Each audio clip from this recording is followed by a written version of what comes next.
Hi friends, welcome back to my channel. I'm Xoxo, this is Xoxo Tarot, and in today's Pick a Card reading, we are going to be channeling messages from a powerful ancestor of yours. So I'm really excited to do this reading today. We have a little bit of a reading breakdown for you. So to start, we're going to be looking at who this ancestor is. Point blank. It was my intention to do ancestors that you haven't met. So if you do get an ancestor that you have met, that's either passed on or even still alive, that's totally fine. But I would say that if it reminds you of someone that you know, that this ancestor, that you and that person are connected to that ancestor. So we're going to see who this ancestor is and then how this ancestor sees you / what they love about you to kind of help you know that this is your reading, and also just get a little hype sesh from them. And then we're going to move into the tarot, and the first thing we're going to look at is what a powerful trait that you and this ancestor share to remind you to use it more. Then we're going to look at something that you have that this ancestor didn't, whatever that may be. I'm kind of leaving the floor open on that one. Then we're going to look at the generational wounds that you're currently healing that this ancestor wants to highlight as part of this line, as part of your line with them. And then we're going to get guidance on healing said wounds. So then after that, we're going to get motivational guidance, just like moving forward, and reminders from your ancestor to remind you how amazing you are. So if you're interested, we have 4 different piles to choose from today. Starting with pile 1, we are going to be using the Tarot of the Abyss, and I have this Thulite heart on top. And then for pile 2, we are going to be using the Wild Unknown Tarot, and I have this Rutilated Quartz angel on top. And then for pile 3, we are going to be using the Lua Tarot, and I have this Jade Laughing Buddha on top.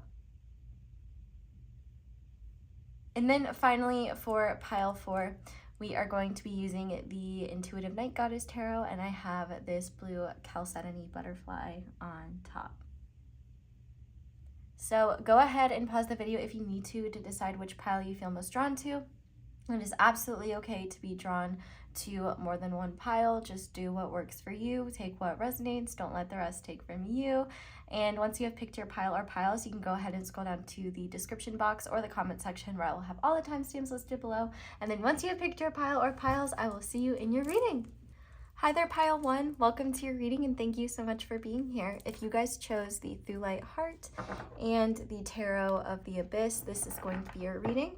If you'd like a full breakdown of the reading, there is one in the intro, but we're going to start out by looking at who this ancestor is / was. So to start, we have Mott with Justice. We have Goddess, the feminine expressed through wisdom, nature, life force, and sensuality, and the shadow attribute is exploitation of the female nature and form. We have Trust. I accept that my inner voice will always guide me correctly.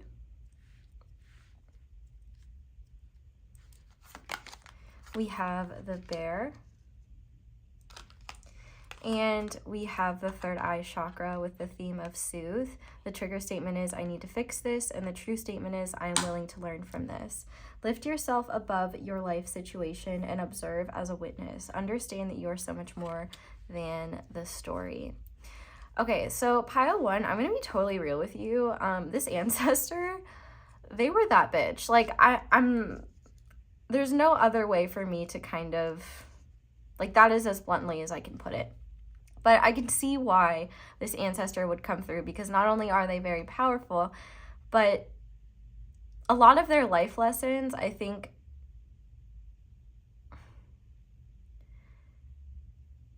I wish you could see this ancestor in their life, because the amount of power they had to hold to be who they were in the time that they lived is just unreal.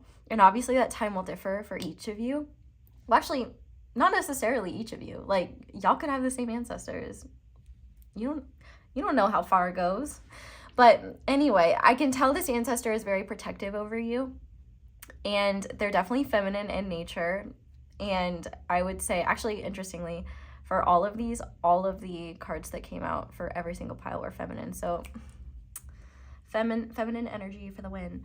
But this ancestor definitely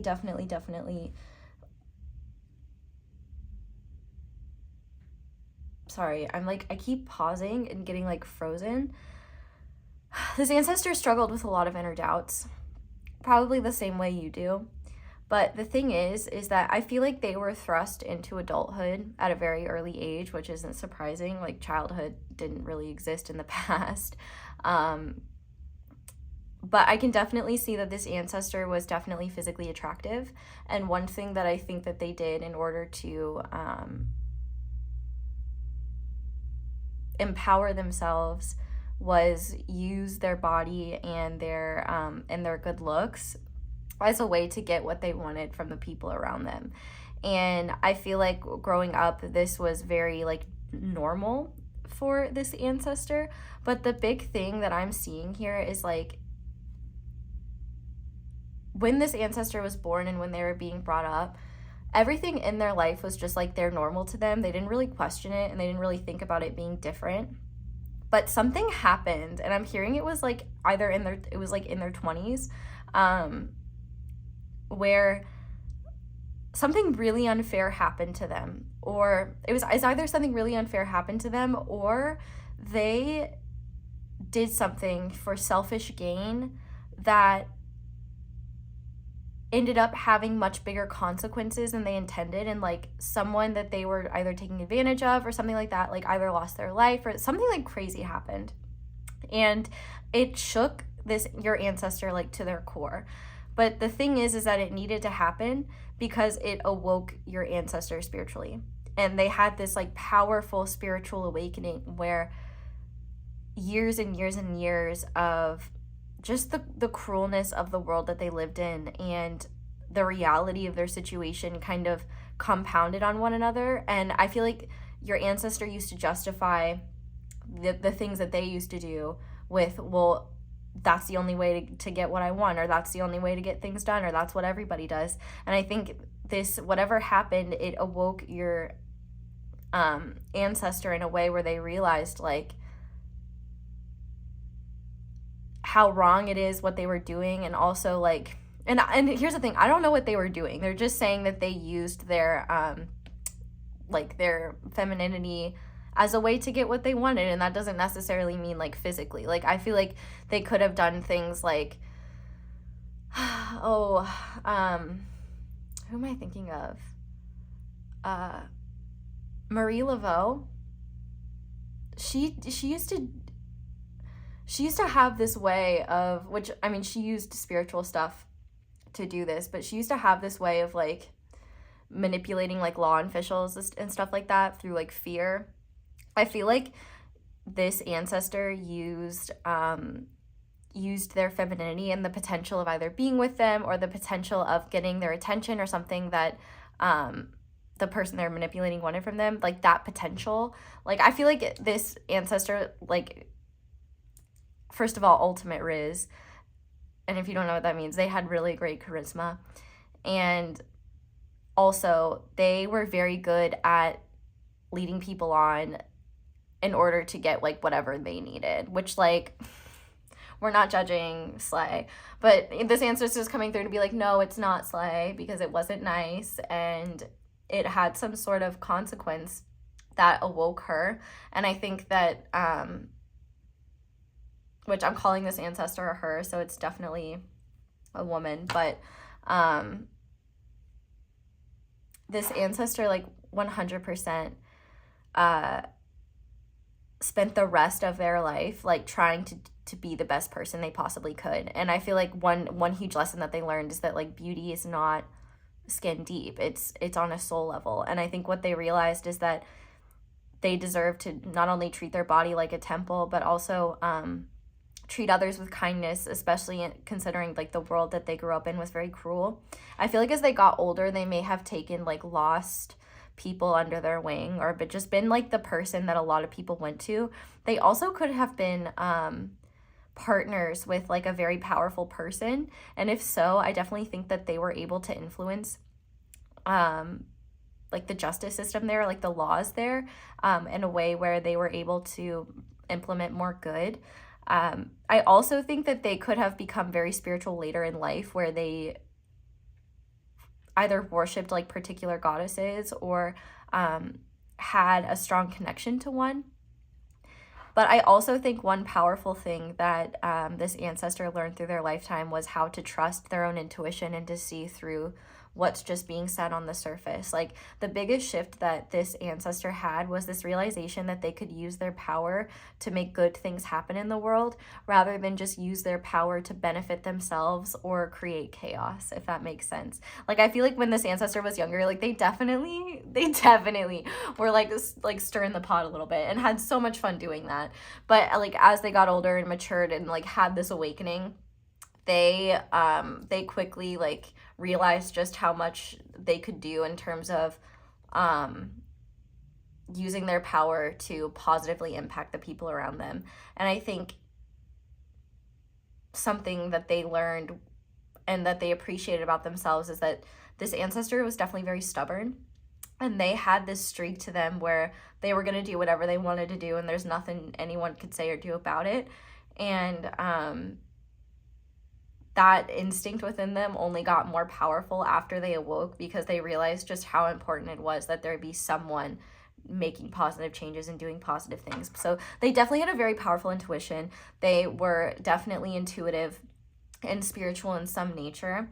And I feel like even if they were brought up in a religion, I definitely think that they explored spirituality outside of that religion, whatever it may have been. Like, I definitely think that this was a trailblazing ancestor that was very different from their family. And I feel like if your ancestor's family was prominent in any way, like, people would talk about like how beautiful this ancestor was, but how like odd they were, or how like outspoken they were, or something like that. Like, I definitely think that the only way that this ancestor ever felt cheated was that they weren't, this is so sad, that they weren't born a man, because then they would have had different opportunities.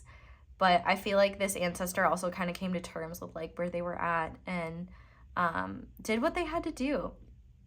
And I think that they did a lot of healing in their own lifetime, but I think that their primary focus was on healing the society around them and healing the people affected by society around them, because they were as well. So hello to this ancestor. Thank you for being with us. Thank you for being Kylan's ancestor. So now we're going to see how this ancestor sees you / like what they love about you. You guys got 2 of these cards, so none of the other piles did. Don't tell them, but slay. We have I tune out negative people and thoughts. We have gift. Aww. We have the angel number 66. Your guardian angel is teaching you the essence of unconditional love. You are encouraged to have faith that the universe will provide for you while you are manifesting your inner dreams. I am positive. We have, I think this ancestor also had a sense of humor. We have 999. Thank the past for your lessons and leave it where it belongs so you can make the best of the life that is still waiting to be fulfilled by only you. I am unique.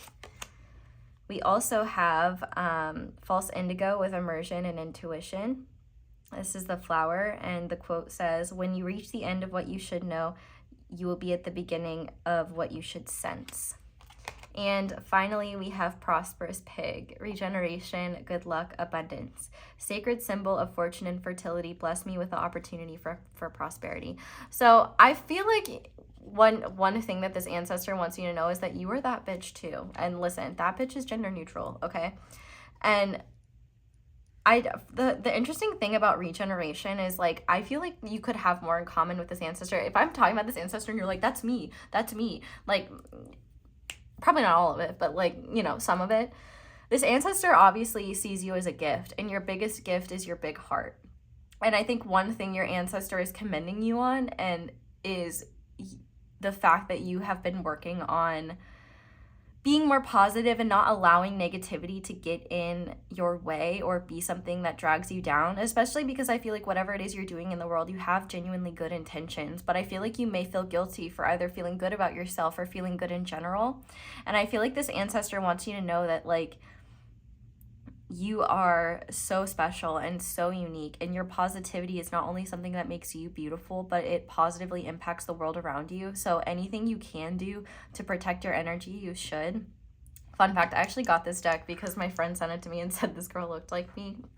I don't know how true that is, but you can check out my Instagram if you don't know what I look like. But anyway, I feel like also this ancestor wants you to know that not only do you have, like, not only are you abundant, like, one of the biggest reasons you're abundant is because of your heart and your ability to feel love and know love and be love. And what your ancestor wants you to know is that not only brings you good luck, like, you're a lucky person. It's not even luck, though. It's really just you being aligned with the right opportunities and being aligned with abundance. This good heart and this positive energy that you have is the best thing in terms of bringing about more abundance in your life. Like, the more goodwill you have, the more you focus on building yourself up, building others up, the more naturally abundance will flow to you. But I also think with this false indigo card here, like, you have a powerful intuition as well. And that's one thing that you inherited from this ancestor. But one thing that this ancestor wants you to know is that you don't trust your intuition enough. And also, you may take responsibility for things that are not yours to take. Like, you could definitely be one of those people that feels the weight of the world on them. And so this ancestor is really wanting you to know that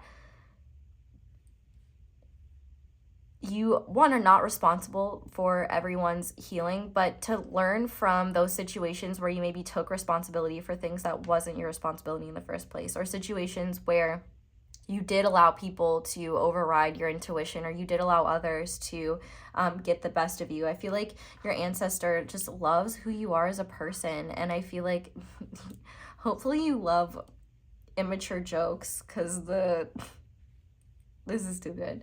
But also with this, I tune out negative people and thoughts. Your ancestor just wants you to know, like, you are energetically very sensitive, and that's what allows you to be so powerful. But with that comes the need for you to be careful about what you let in, and, like, what you let into your conscious awareness, period, because that beautiful heart of yours needs to be sustained and nurtured in order to give to others. Like, you are a gift to this world, you're a gift to your family line, and your ancestor is confirming this. And one thing that your ancestor wants you to know is that a lot of the negativity sent your way really is from things like jealousy and from things like negativity of others, and just, like, other people trying to steal your shine. Like, look at how shiny this sweet soul is. And I feel like one thing your ancestor also wants you to know is that you only see, like, half of things, and often the half that you see is through this distorted lens of criticism you have for yourself and others. And so I feel like this is a reminder from your ancestor to get into your heart space more, and just remember how much love you have, and that love is the essence of everything that is. And so the more you can get in touch with that love, the more you can get in touch with not only the reality of who you are, but with the energy that the universe truly operates on. And I feel like one thing that you and this ancestor have in common is, I think that you both have dealt with and experienced rumors, or, like, slander, potentially even libel, about you. And I feel like one of the things your ancestor wants you to know is that, like, none of that can take away your shine unless you allow it to, and that none of it is the truth, and to trust that the laws of karma, the laws of the universe will always sort that stuff out for you. You don't even need to worry about it. Like, put your headphones on, drink your little drink, and, like, do your thing. But I also think one thing that this ancestor loves about you is just how much of yourself you give from just a place of genuine kindness and from just a big heart. Like, I think one difference that you and this ancestor have is that, like, it's quite likely that maybe you've always just been very, like, naturally giving when it comes to love and things like that. Like, you just want to be loving towards others, you want to be kind towards others. Like, if you were a character in Mean Girls, it would be like the girl crying, it's like, I wish we could all just make a cake of sunshines and rainbows. And I feel like this ancestor, like, absolutely loves that about you and is very protective of that purity, because I feel like for this ancestor, like, they did have a period of time where they were just very interested in, like, their own selfish motivations and getting what they could out of the oppressive environment they were in. So, like, and they found that through the, like, spiritual awakening they had, even though their environment remained oppressive, they didn't feel the same suppression because they had a connection to something greater than them, and that helped them operate in the world in a way where those constrictions didn't affect them in the same way. Like, they surrendered a lot of frustration and surrendered a lot of, like, energy that wasn't serving them. Like, this ancestor really grew a lot spiritually in this lifetime because they learned how to surrender, and they also learned how to work with what is and use this kind of cunning Slytherin energy, I'm not gonna lie, in order to make positive changes in the world and do something actually meaningful. And yeah, this ancestor is really badass. So we're gonna go ahead and get into the tarot now, which you guys chose the Tarot of Abyss, which I do just want to say while I'm shuffling, if you're enjoying this video, shout out to everyone that leaves me a like or a little comment, just mainly likes. That helps me so much. And if you want to support me and help me, liking the video is one of the simplest and easiest things that you can do, and it helps me so much. So thank you to everybody who does that. Also lets me know, like, what you guys want to see and what you're interested in. So shout out to everyone who does that. But pile one's ancestor, what is a powerful trait that you share with pile one that you want them to be aware of? Okay, so let's just start with that. Wow, this is beautiful. We have the 10 of Swords. So a powerful trait that you and this ancestor share is the ability to not only start fresh, but see the errors in the past ways of thinking that you've had, in the past ways of operating, and choosing to do better. And also, one powerful trait that you have is alchemizing. You have the ability to take frustrating, negative, or painful situations and turn them into wisdom, turn them into fuel for transformation, turn them into growth. Like, you have the wisdom of someone beyond your years, and I think that's something that this ancestor had as well. Like, I think this ancestor had this really uncanny ability to kind of read people and figure out what their motivations were. And so earlier in their life, before they woke up, they used that for selfish gain. But later in their life, after they woke up, they used that in order to manipulate people into doing the right thing or doing things that are good. But I also think that this powerful intuition and this ability to transform and regenerate, like, that is a trait you both have. And I also think that if you are in the process of a transformation, that your ancestors, this one specifically, are saying that you have the ability to completely let go of old modes of thinking, to completely let go and regenerate into someone that you don't even recognize. And I feel like your ancestor really wants you to know that any aspect, especially of your brain, that you don't like when it comes to, like, obviously, like, if you're neurodivergent, like, there's certain things that we can't change, but in terms of, like, your ways of thinking, if there's any element of the way that you think that gets in your way or makes you feel bad about yourself or makes you shut down, this ancestor wants you to know that you have the power to change that, and that your powerful mind is something that you can use to propel you so far forward into the future, like, just by being present with your thoughts and, like, reframing them. Like, you have the ability to be positive, but I don't know if you always, well, everybody does, but you have a powerful ability to do so, and it is a natural inclination unless it's about yourself. And so that's where this ancestor is being like, okay, so use that powerful positivity for yourself. And literally, like, the example that they're giving me is, it's like, with your positivity is like, you're a plant who's watering other plants, but then you don't have enough water for yourself, and so you're like withering and dying while all the other plants around you are like really strong and healthy. And so instead of it being water, it's positivity. So I feel like you're this ancestor is telling you how important it is that you be kind and positive with yourself, and just know that, like, any version of you in the past that you still cringe at, or that you still, like, you know, shame yourself for, like, I feel like one thing this ancestor is saying is like, look, you couldn't have done anything worse than me, which I'm hearing you didn't. Like, this ancestor, they lived, but they want you to know that you're judging yourself way too harshly, and that you have the ability to gain the wisdom without carrying on any, like, unnecessary stories or things like that. Like, even here, like, I need to fix this is not going to help you, but I'm willing to learn from this, because you can't change the past, but you can learn and grow from it. But now I want to see something that you have that this ancestor didn't. I'm hearing rights. Yikes. Okay. Pile 1's ancestor. What guidance do you have for pile 1? You're the 5 of Cups. Okay, so one thing that you have that this ancestor didn't is support. And this support might differ. Like, maybe you don't have a whole lot of support, but, like, ultimately, as a society, we've changed a lot in terms of how we deal with feelings and how we deal with emotions. So one thing that you have that they don't is the ability to express your emotions and actually feel them.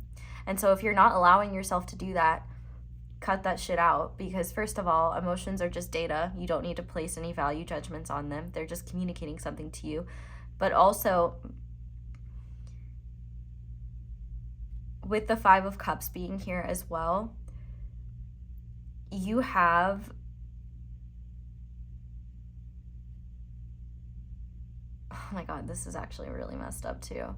You have so many more ways to see what's going on in the world that's wrong rather than what's right. Because one thing your ancestor is telling me, like, back in my day, you know, they weren't exposed to so much information the way that we are now. And when it comes to information they're being exposed to, it wasn't this constant barrage of negativity and outrage. And one thing I'm hearing from this ancestor is, like, that would make anyone miserable. Like, that would make anyone upset. And I think that one thing this ancestor wants you to know is that you don't have to, or not you don't have to, but you literally cannot be so focused on the problems of the outside world that it allows you to continue immobilizing yourself, because you can't do any good from that place. And you know, you have this beautiful heart connection, and I feel like one thing that your ancestors want you to know is that you have the ability to be a source of positivity in the world in a time when it is so desperately needed. So to not forget that. But also, one thing that they didn't have was just adequate support when it comes to, like, mental health, and also, like, just the ability to express emotion and it not be seen as shameful or unhealthy, period.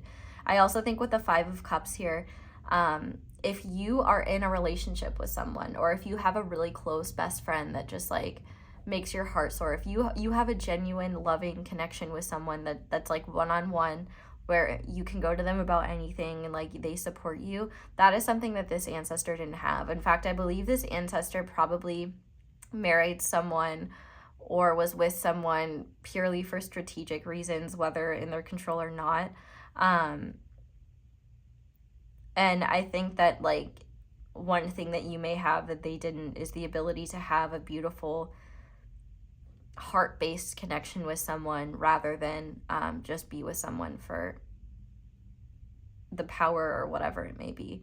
But more than anything, what you have that they don't is the ability to feel your emotions and the ability to have support when you're going through turbulent emotional times. So that's really powerful. So now I want to see what generational wounds you're currently healing. So this Ancestor for pile 1, what generational wounds is pile 1 currently healing? Okay, the Tower. Wow. All right. So I think one thing, so it seems like your family line has gone through like a lot of upheaval. And in the root of it, the root of like the wound, I think has to do with fear and loss, which obviously like in the past, especially, like somebody could be here one day and gone tomorrow. Like life was hard. Like, you know, most kids weren't, like if you were a kid, you were literally lucky to make it to adulthood, which I would argue, are you really lucky? Because like what you were growing up into, yikes. But I think that one generational wound that you have is the way that you and your ancestral line has dealt with trauma, and how your generational line has dealt with upheaval and major change that was outside of their control. Because I think one big wound around your ancestral line is that like when something would happen, like say for example, you know, your house burned down, or a giant tornado came and destroyed everything in its path, or you know, someone you love just got sick, and like, you know, things just happen. And I feel like one pattern in your ancestral line, and you might even see this in certain family members, is that rather than recognizing that they have wounds in need of healing, they suppress them, judge themselves for even having an emotional response to that thing. They may use substances or have addictive tendencies as a way to cope with whatever traumas were inherited. And I also think one of the things, I think that there's a lack of emotional expression here. And so I think one of these wounds is that these wounds would kind of build up, and then they would be expressed as anger, because that was the only emotion that could be expressed that was acceptable. And I think that anger created even more wounds between family members, and maybe you've experienced that. Maybe there are people in your family that have anger issues. Maybe you even have anger issues. But from what I can see here, there's like this deep anger, which underneath it is just sadness and pain. From losing people, from losing things that have been built, from losing positive times, and just from upheaval and change. And you know, the thing is that after the Tower comes the Star, and the Star is all about hope and all about healing. And I think that one wound within your ancestral line is that oftentimes family members would get stuck at the Tower, and they could never move forward to the Star because they were so focused on the wounds and their pain and like everything that happened, and they had no way to process or heal that trauma. And so then it just became this cycle of something else happens, well of course it did, the world hates me, and like just them kind of internalizing things that have nothing to truly do with them, as like spite against God, or evidence the universe hates them, or things like that, and just having this natural assumption that life is out to get them, that they better get what they can and get out, that the world is cruel and it's a dog-eat-dog world. And I think this giant wound is just around fear and a lack of trust in the universe, a lack of trust in themselves, and a lack of an ability to just express the pain that they've been through. And so I think that so if you're working on, like, for example, feeling your emotions more, or allowing yourself to have emotions, like that could be a big one. If you're learning to trust and surrender to the universe, that's one way you're healing this. If you struggle with anger issues, then I could definitely see you working on that. But I feel like this is a big wound that permeates like your family today. So I feel like you'll have at least a little bit of an idea of what I'm talking about.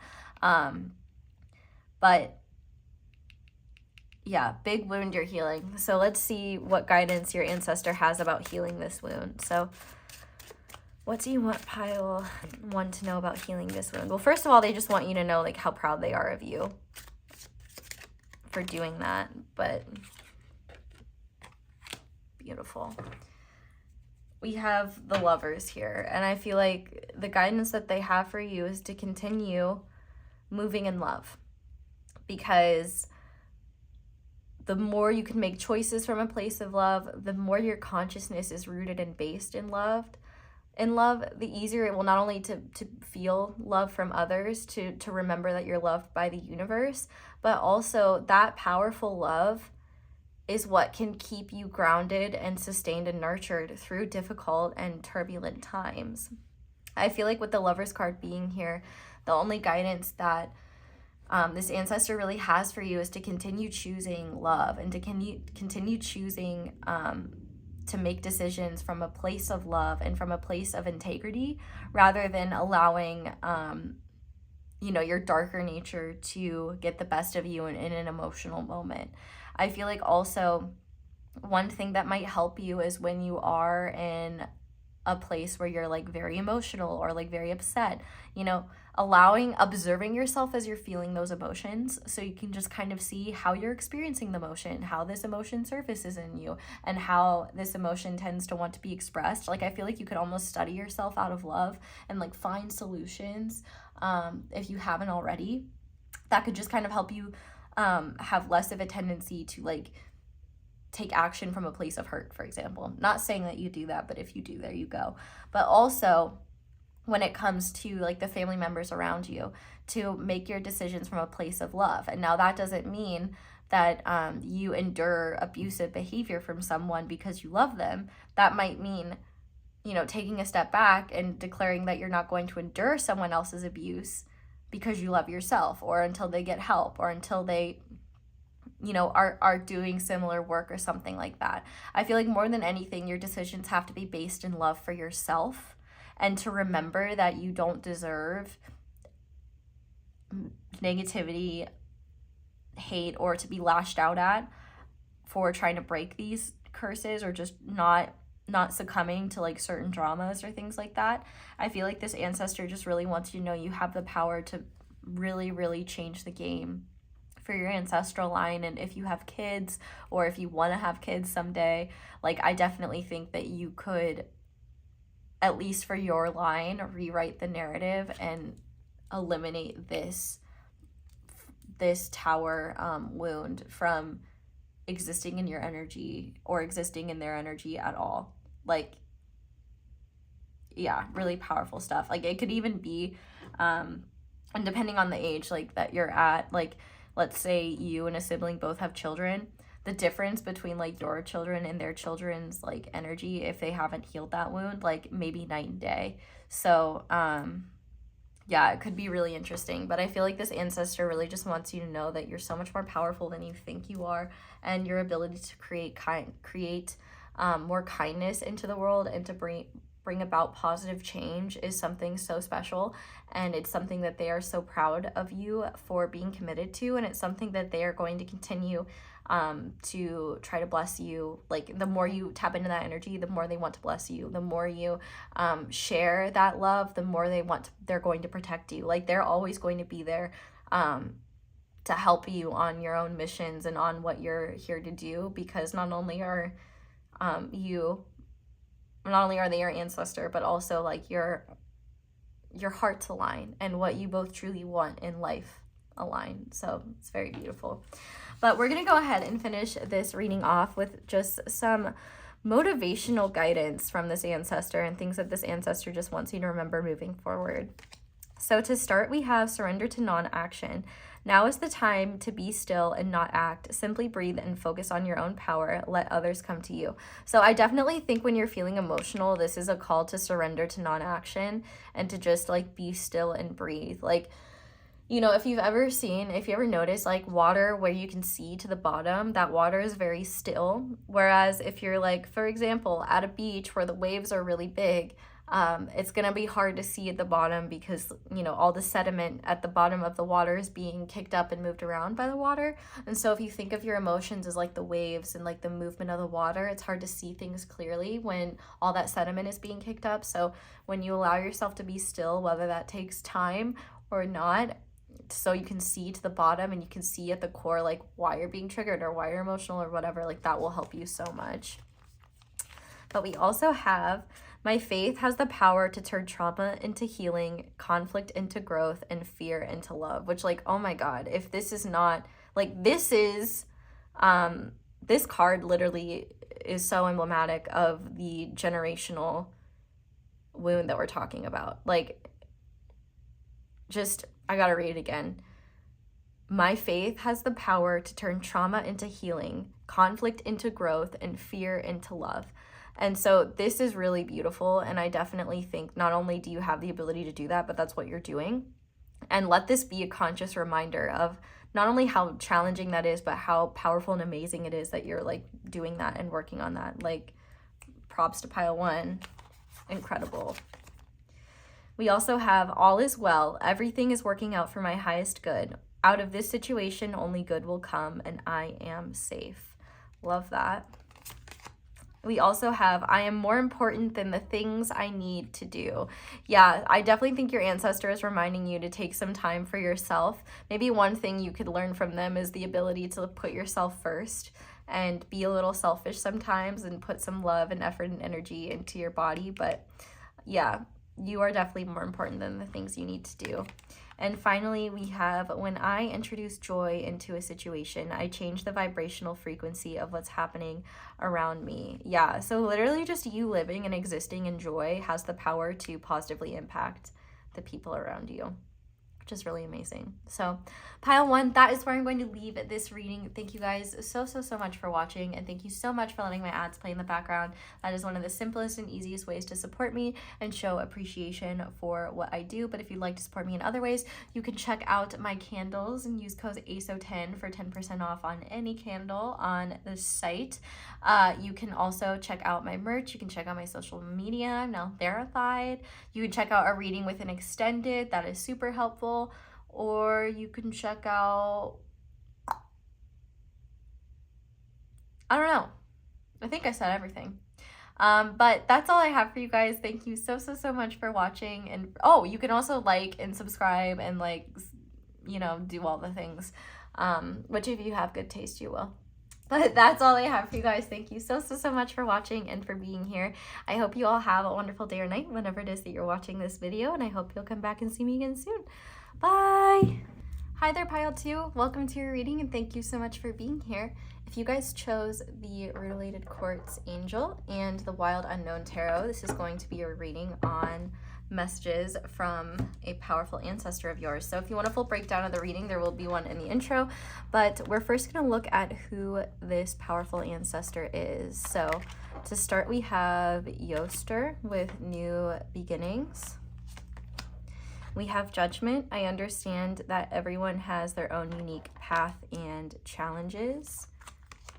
We have Gambler with the light attribute being willingness to follow intuition even when others doubt you, and the shadow attribute being relying on luck rather than hard work. We also have, I can't word today. We have the theme of gratitude, with the trigger statement being I am so overwhelmed and the true statement being I am moving. The time for planning is complete. Take action, no matter how small. Begin today. And finally, we have the fox. So this ancestor could be represented in the animal, the fox. Xoxo is a Germanic goddess, so this ancestor could have German or Celtic ancestry, or just they could be a European ancestor in general, but they don't have to be. One thing I'm also hearing is Greece. Greece could be significant as well. Like a place with a G, so I guess it doesn't have to technically be Europe, but like they could come from a place or from a peoples that has a G name in it.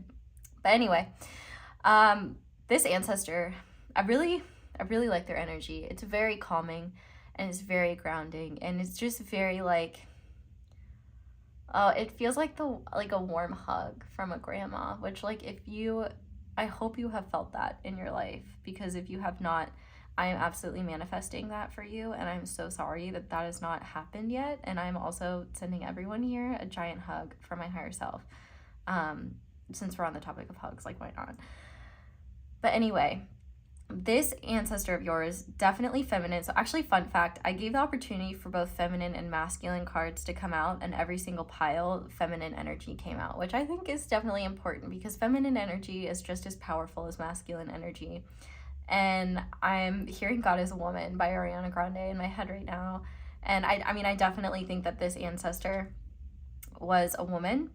And I think that she lived to a ripe old age. And I think that that is something that ironically she did not want, but she got it anyway. And by the end of her life, she saw the value in it.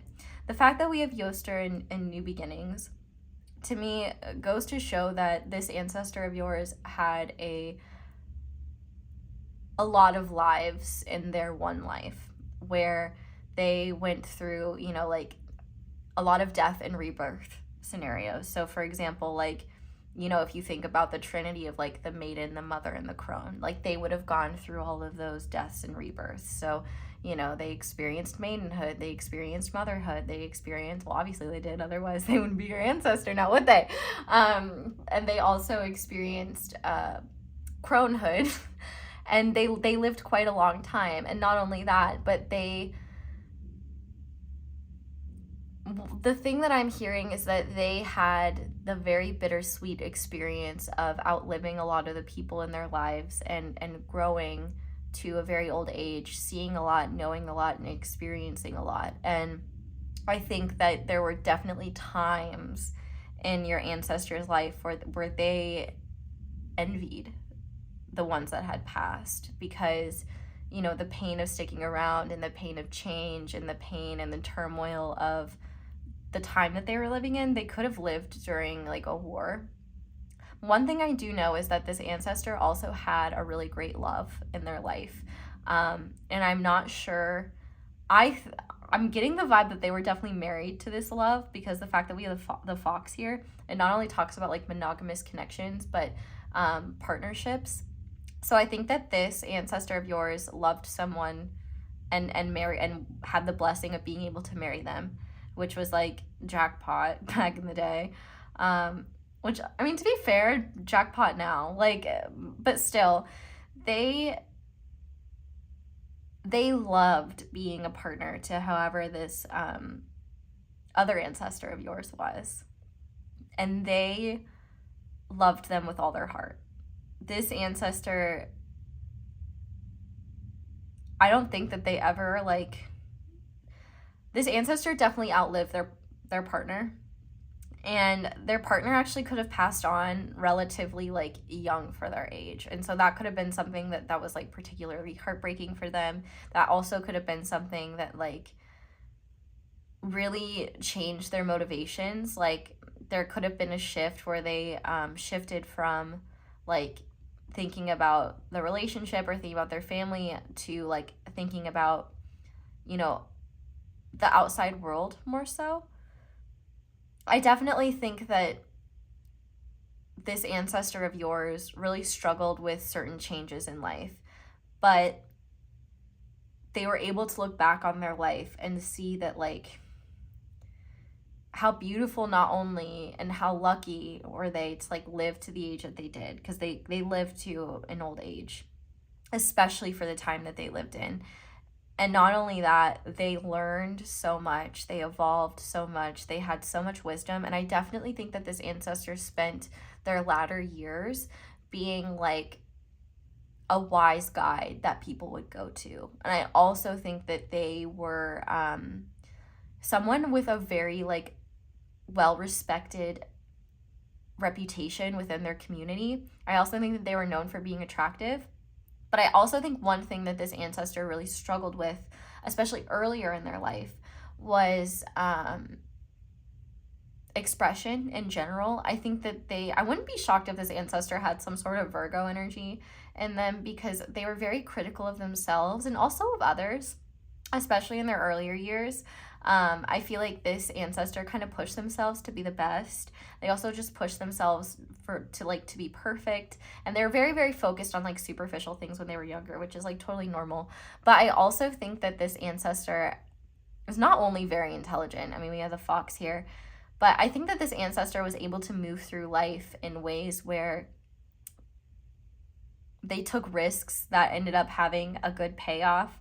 They also didn't necessarily have to work as hard as other people in their life, either because they were able to negotiate better opportunities, or people were more willing to give your ancestor opportunities or something like that. Like, I definitely think that there were people that were very jealous of your ancestor, because either they were born into prominence, or they were very physically beautiful, so they were able to marry into prominence, or like something like that. Like, they were definitely blessed genetically, but they could have been blessed in other ways as well.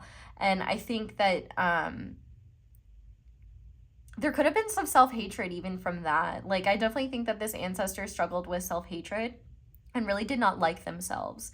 But I think the thing that was really powerful for them, one, I think whoever they were with, the fact that they loved your ancestor, well, I guess this would also be your ancestor, but the fact that they loved this ancestor we're speaking about as much as this ancestor we're speaking about loved them, I think that was something that made this ancestor realize like that they deserved love, or that they are like, that they can and should feel good about themselves.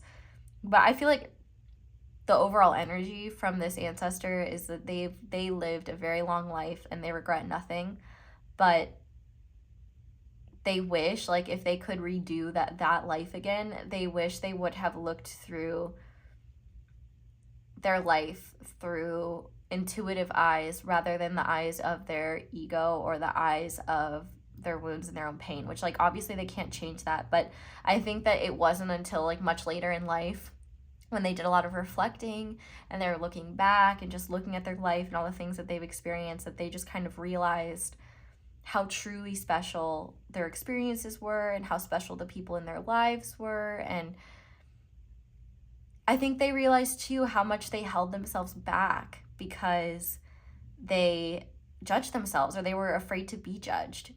And I think that they may have kind of put themselves into this box of accessibility, this box of needing to be as perfect as they could and be as much, live up to what they thought the ideal person at that time should be. And I also think with this gambler card being here, I feel like one thing that this ancestor regrets as well is that they didn't listen to their intuition as much as they think that they should have. I feel like if they could go back, they would have made decisions and probably had less challenges if they had trusted their own inner guidance more. But more than anything, they don't regret things. And I also think that one thing that they did, or that they realized, is that, like, they may have stressed themselves out more than was necessary. Like, if they had taken action more than they had stressed about how things would turn out, like, they would have just saved themselves a lot of energy.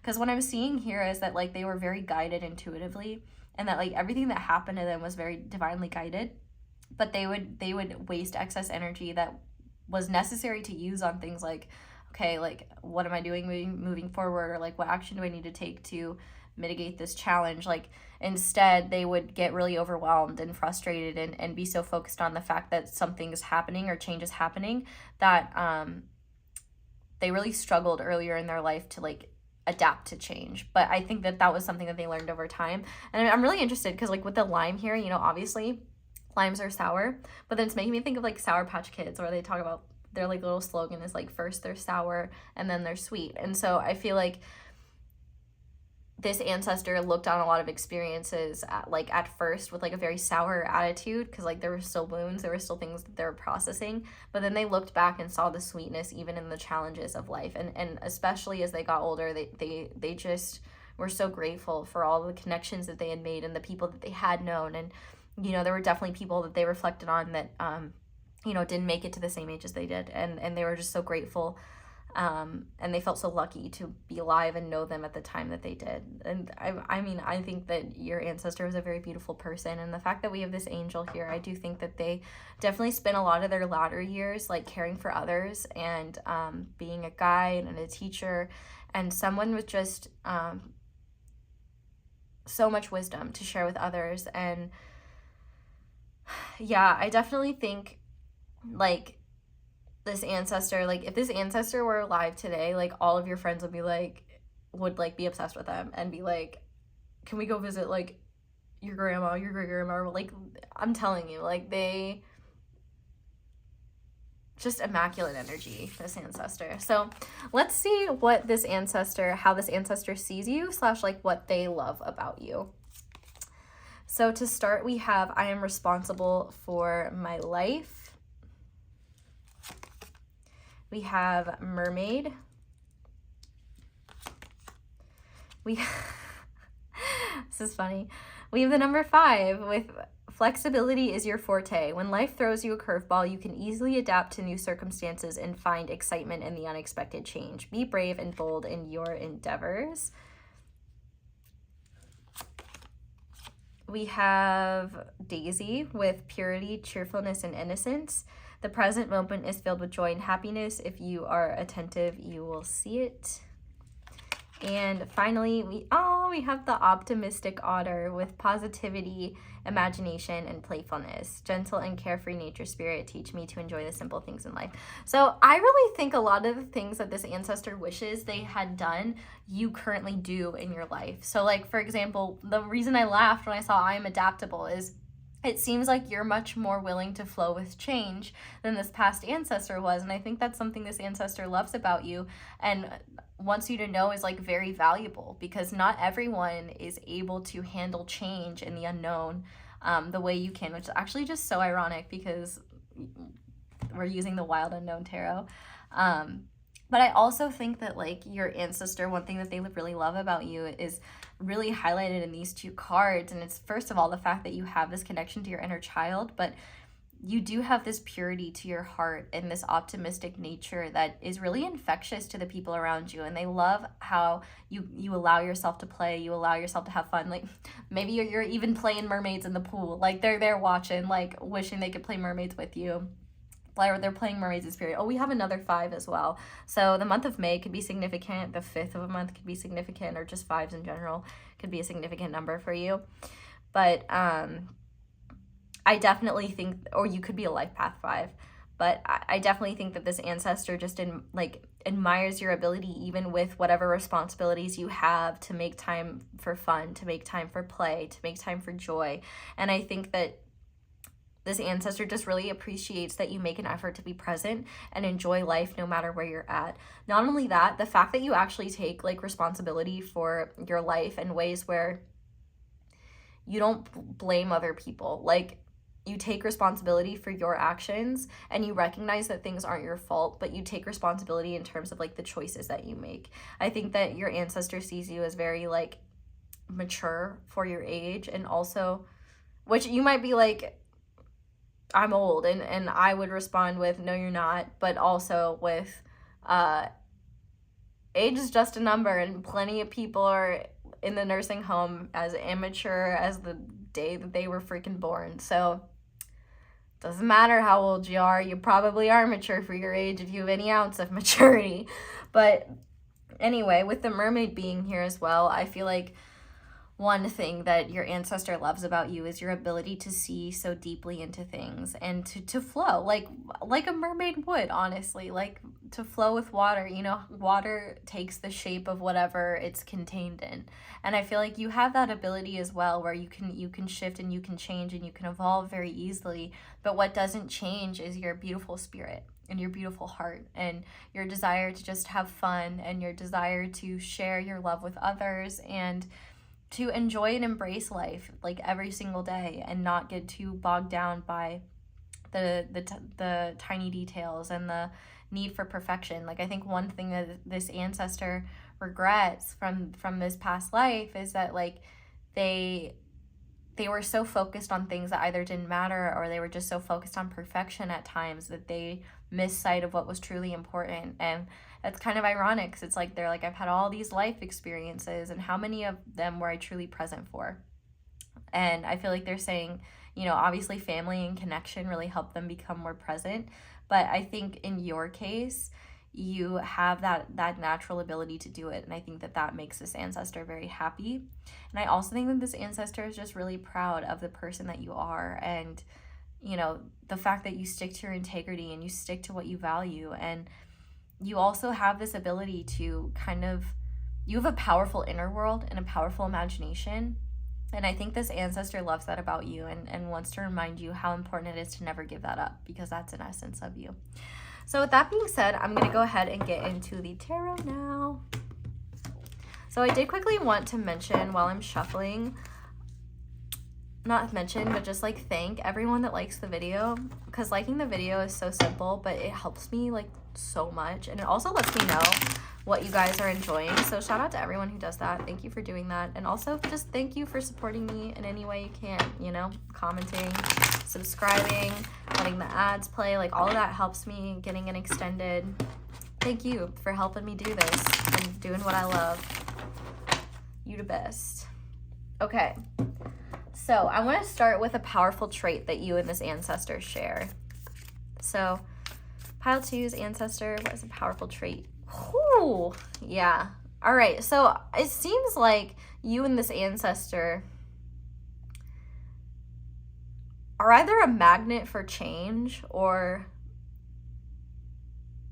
have this uncanny ability to attract chaos, which like maybe it's something like karmic or ancestral in that nature.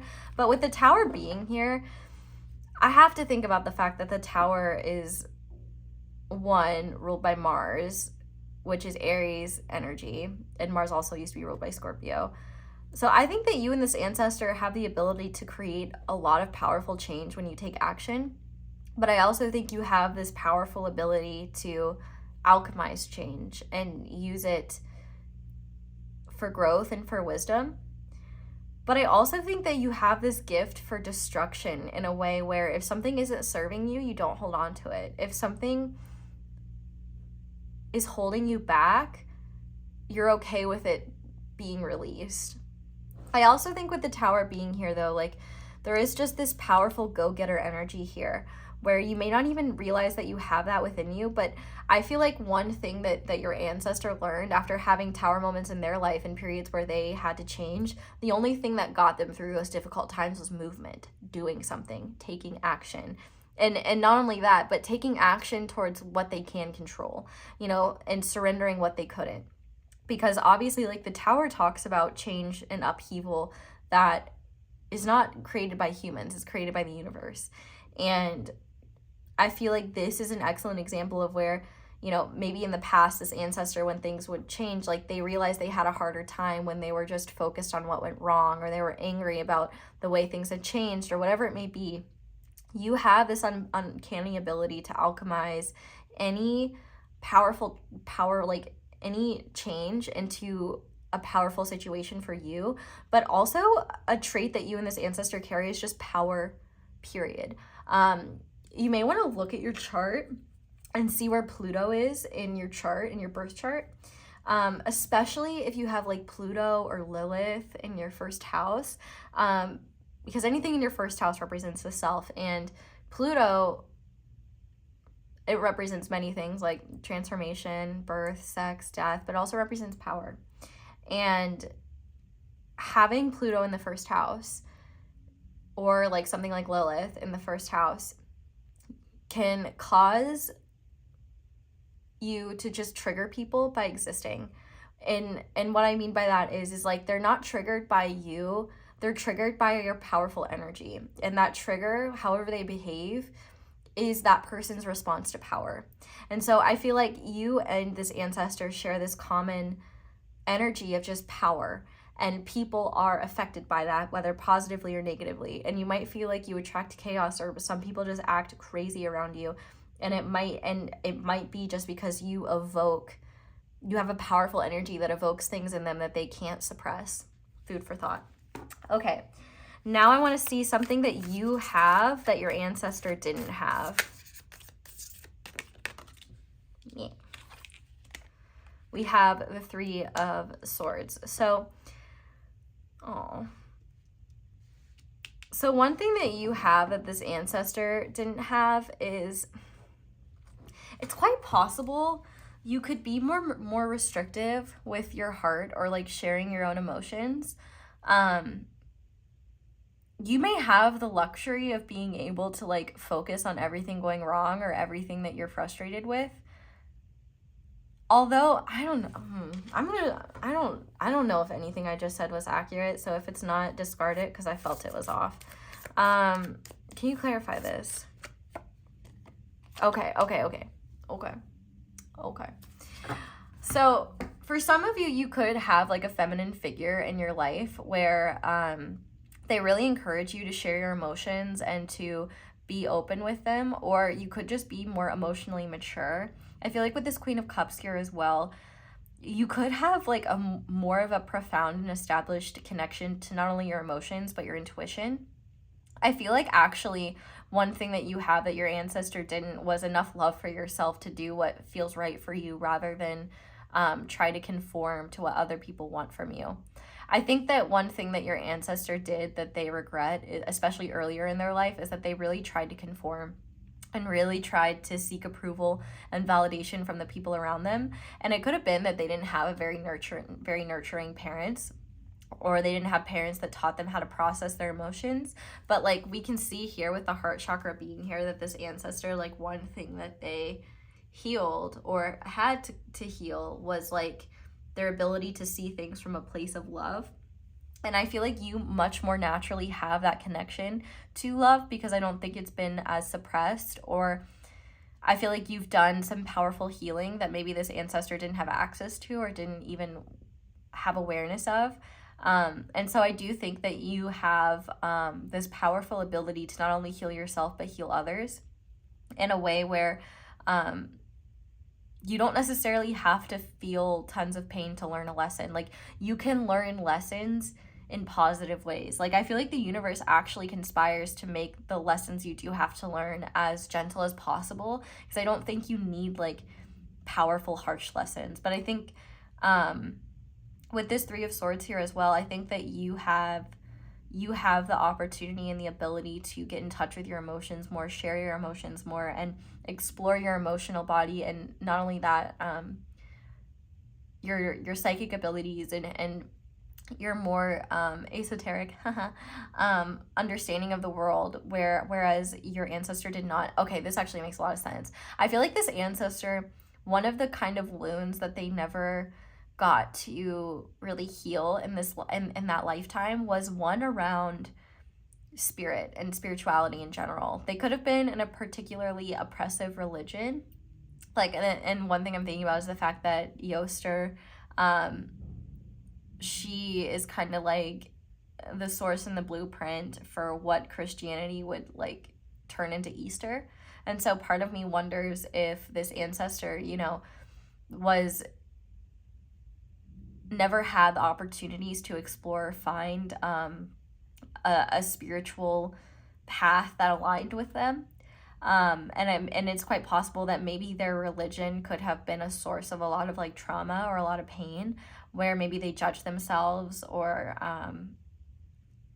they really just like I'm not saying it's Catholic guilt, but for some of you it absolutely is.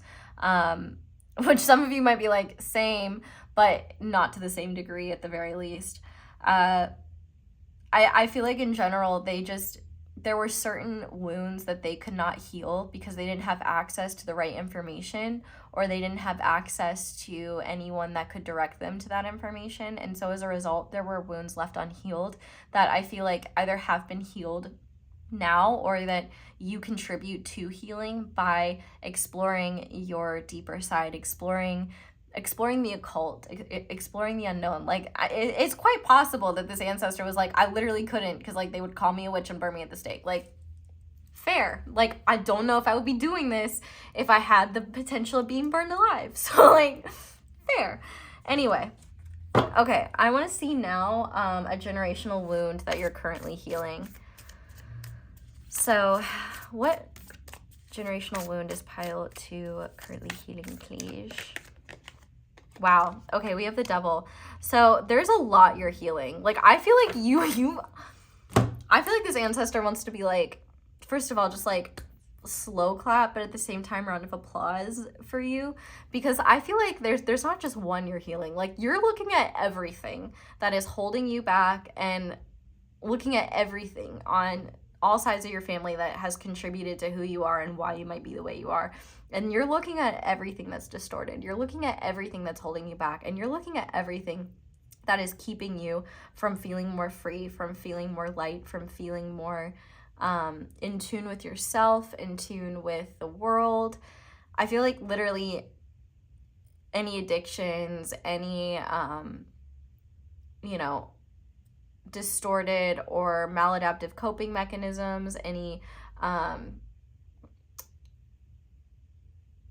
element of life where you feel trapped or held back, like, I feel like you're aware of all of it and you're doing it. Like, so this Devil card is a bit more broad, but I feel like you're definitely healing your relationship when it comes to allowing yourself to have fun and also allowing yourself to be imperfect. Maybe that's something that you also struggle with this ancestor. But also with the Devil card being here, I really do feel like there have just been afflictions or wounds that have held you back, and I feel like you're really focused on healing those, and those kind of became a catalyst for you just becoming aware of like all the ways in which your upbringing and all the ways in which your parents were raised and their parents were raised have affected you. Like, I think you're literally looking at anything, any Devil energy, in the sense of like anything that keeps you trapped, or anything that keeps you small, anything that keeps you suppressed. Like, you're looking at that and working on healing it so you can become the most free and powerful version of yourself, which I love. I love that for you. But let's see what guidance your ancestor has when it comes to healing this. Beautiful. We have the Knight of Cups. So here's what's really cool. Your ancestor is really just encouraging you to act from a place of emotion and to take action on your emotions in a way where, like, for example, if I could put it into like a tagline of what you're being guided to do, it's use love to heal pain. Use love to heal hatred. Use love to heal separation. Use love to heal the parts of you that feel trapped, because I feel like that's what's going to help you move through things. But also at the same time, I feel like there is this energy of not trying to force yourself to like do too much or do too much too soon. Like, I feel like the process of healing is actually very natural for you. And I think that your ancestor is really encouraging you to kind of just flow with what feels right and to take breaks from consciously healing, because we're always healing no matter what. And it's a process that never ends. But there may be a lot of healing for you from focusing on healing less and focusing more on just being present with your day-to-day experience and like doing things that you enjoy. I think if anything, one thing that your ancestor might want to is reminding you is that like you're not a bad person if you just choose to live your life. Like, there are many people that are on not even remotely close to the path of healing, and that doesn't make them any less valuable or any less worthy as a person. I mean, there are people consciously on a path of destruction rather than healing. So I feel like your ancestors really want you to know, like, you really need to give yourself a break, but to also like explore if you can do like art therapy or something like that. I think that could be something really useful for you. But I think creative outlets in general are something that could be very healing for you in a way that you don't even need to consciously realize you're being healed, but the action and the movement of it is powerful enough to make that happen. But I think more than anything, like, your ancestor just wants you to know that like the process of healing these things is not going to happen in a day, and you don't need to put pressure on yourself like you should have everything figured out or you should have everything healed. Like, that's silly and that's impractical and not going to happen. So give yourself a break and be patient and focus on things that move you, things that make you feel joyful, and things that get you in touch with yourself, because that is going to do tons of healing for you. And to remember that healing, a lot of healing is intuitive or subtle, and you may not even realize it's happening. And that's why the more aware you can be and the less like consciously like judging everything or like being hard on yourself you can be, the easier it will be for you to move through certain cycles and just certain energies. Because think about it.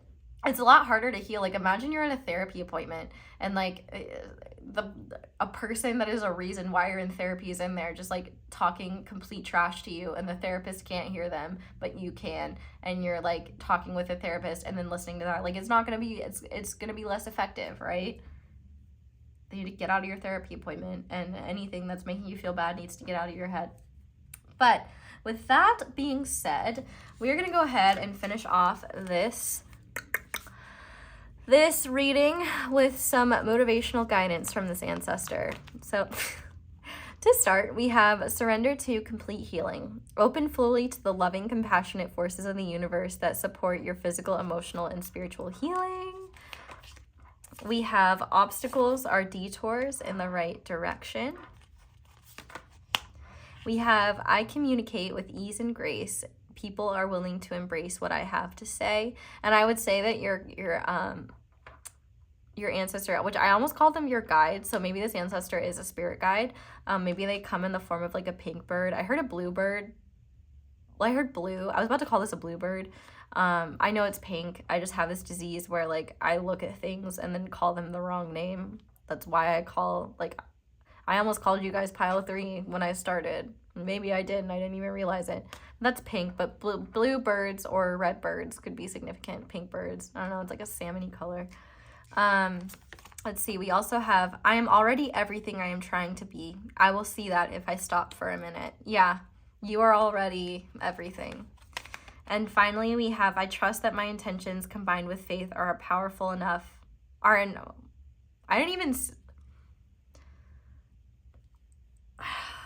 I trust that my powerful intentions combined with my faith are enough to allow my vision to become a reality. So yeah, I definitely think this guide is asking you to trust in yourself more. This ancestor / guide is asking you to trust in yourself more and just be more open to healing and be more open to things flowing more easily. Like, I feel like you're expecting just the rug to be pulled out from underneath you, and it's just not. Like, I feel like the universe is saying like it's safe. Just be more of yourself and embrace who you are. So pile 2, that is where I'm going to leave this reading. Thank you guys so much for watching, and thank you so much for letting my ads play in the background while you do something else. That is one of the simplest and easiest ways to support me and show appreciation for what I do. So thank you to everyone who does that. But if you'd like to do that in other ways, you can like this video, comment down below, let me know how it resonates. You can subscribe if you haven't already, and you can click that little notification bell to be notified whenever I upload a new reading. Shout out to my notification squad. I most often respond to comments when I first upload. And you can check out my candles. Use code ASO10 for 10% off. Those are linked down below, as well as my merch and my social media. All that shit is down there. And yeah, my brain is farting, so I think that's all I have for you guys. So thank you so much. Oh, and you can check out an extended. That really helps me. So thank you guys so much for watching and for letting me read for you. I hope you all have a wonderful day or night whenever it is that you're watching this video, and I hope you'll come back and see me again soon. Bye! Hi there, pile 3. Welcome to your reading, and thank you so much for being here. If you guys chose the Jade Laughing Buddha, this is going to be our reading on the ancestor, the powerful ancestor that is coming through with a message for you today. So we're going to go ahead and start by looking at who this ancestor is. If you want a full breakdown of the reading, there is one in the intro, but to start, we have Bast with play. We have Samaritan with the light attribute being refines your capacity to help those you would prefer to ignore, and the shadow attribute is exacting appreciation and recognition for the help that you offer. We also have Earthworm. We have Perseverance. I know I can do whatever I set my mind to. And finally, we have Tangerine with the sacral chakra. The theme is innocence. The trigger statement is I have so much to do, and the true statement is I am playful. Let the burdens of responsibility go in this moment and look at your world with the eyes of a child. This needs to be turned around. I don't like the way that this looks. Okay. So, pile 3, this ancestor is coming through with a more feminine energy, though they certainly don't have to. But I will say, when I was shuffling for the reading, these are goddesses. I had gods and goddesses mixed together, and every single pile a goddess came out. So I think feminine energy is definitely being highlighted here. And this ancestor of yours is very powerful, but they're coming through to talk about a specific lifetime that was significant in their shift of their soul's perspective. This was a very powerful lifetime, but not because they accomplished a lot. In fact, it was a powerful lifetime for them because they didn't get to experience who they truly were. And I don't know how much of that was on society's part, but there is definitely a part here where this particular ancestor of yours had the habit of putting everyone before themselves. The fact that we have the earthworm here, I definitely think that in this lifetime that your ancestor is highlighting, they were very, very shy and very, very reserved. They didn't really trust their own insights, and I actually think the sad part about this is that this ancestor is particularly brilliant. And something that I'm hearing is that, and this actually like really breaks my heart to hear this, but this ancestor dealt with like serious issues when it comes to like depression and anxiety, and there were no real sources to deal with that at the time that they were alive. And I think the way that this ancestor coped with a lot of that was to give to others and serve others. I feel like that was the way that your ancestor felt worthy and felt validated. But the saddest thing about this is that this ancestor felt like they did only have value if they were giving to others. And one thing that I think led to this ancestor being so sad all the time and just very... And here's the thing. I feel like this ancestor did a good job like of concealing that sadness and pretending like there was nothing wrong. And I do think they felt a sense of... They did get a sense of satisfaction from serving others, but the thing is that they never served themselves. And so as a result, there was this distorted energy for their entire life where even though they gave and gave and gave, there was a part of them that was missing and a part of them that was left unheard. And I think that part of them that was left unheard was the part of them that allowed themselves to let go and have fun. I think that this ancestor missed out on the opportunity to have fun kind of in general, which is a little bit ironic with considering we have this laughing Buddha here. And I think that this ancestor felt like they couldn't allow themselves to have fun and they couldn't allow themselves to let go of their responsibilities because either it would look bad on them or even if they tried to, they would feel guilty. But I can see that this ancestor had a really special connection to cats. And I think cats were one of their few like solaces in this lifetime. And so I wouldn't be surprised if you have cats, if they pick up on this ancestor's presence. I wouldn't be shocked if this ancestor visits them. And if you have had cats that have come into your life in very peculiar ways or almost like magical ways, I definitely think it is this ancestor. Oh, I just got this intense ringing in my left ear. I don't know what that's about, but it's only my left. Anyway, I definitely think that this ancestor could have sent particular cats to protect you. And this ancestor may even take the form of cats in lifetime. So they could even be incarnated as a cat now, which is interesting because I haven't felt the need to talk about like in this lifetime. And like the past two readings, I didn't really mention anything about like anything other than the ancestor's like particular lifetime. But I definitely think that this ancestor's power happened after this lifetime. Like them stepping into their power happened after this lifetime. And I think it was because a lot of the realizations that they needed to have didn't come either until like the final days of their life or after they had passed and they were able to look at and reflect on everything. And I think there was this huge grieving process for themselves where they were like, you know, I spent all this time and energy on everyone else but myself. And I think that this lifetime was very powerful for your ancestor because they realized just how important it was to celebrate themselves and to play and to have fun and to honor themselves and to give themselves the the room and the freedom to just have fun. Like, they don't owe anyone anything. I feel like this ancestor had a particularly powerful ability to endure hardship and persevere.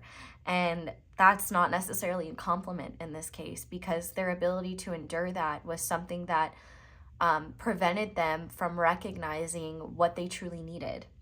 And so this ancestor definitely had a very good reputation among like their community, but I would definitely say that there is a part of this ancestor that especially in this lifetime that just was left unacknowledged and unrecognized, and that part of them only became more intense and more powerful as time went on.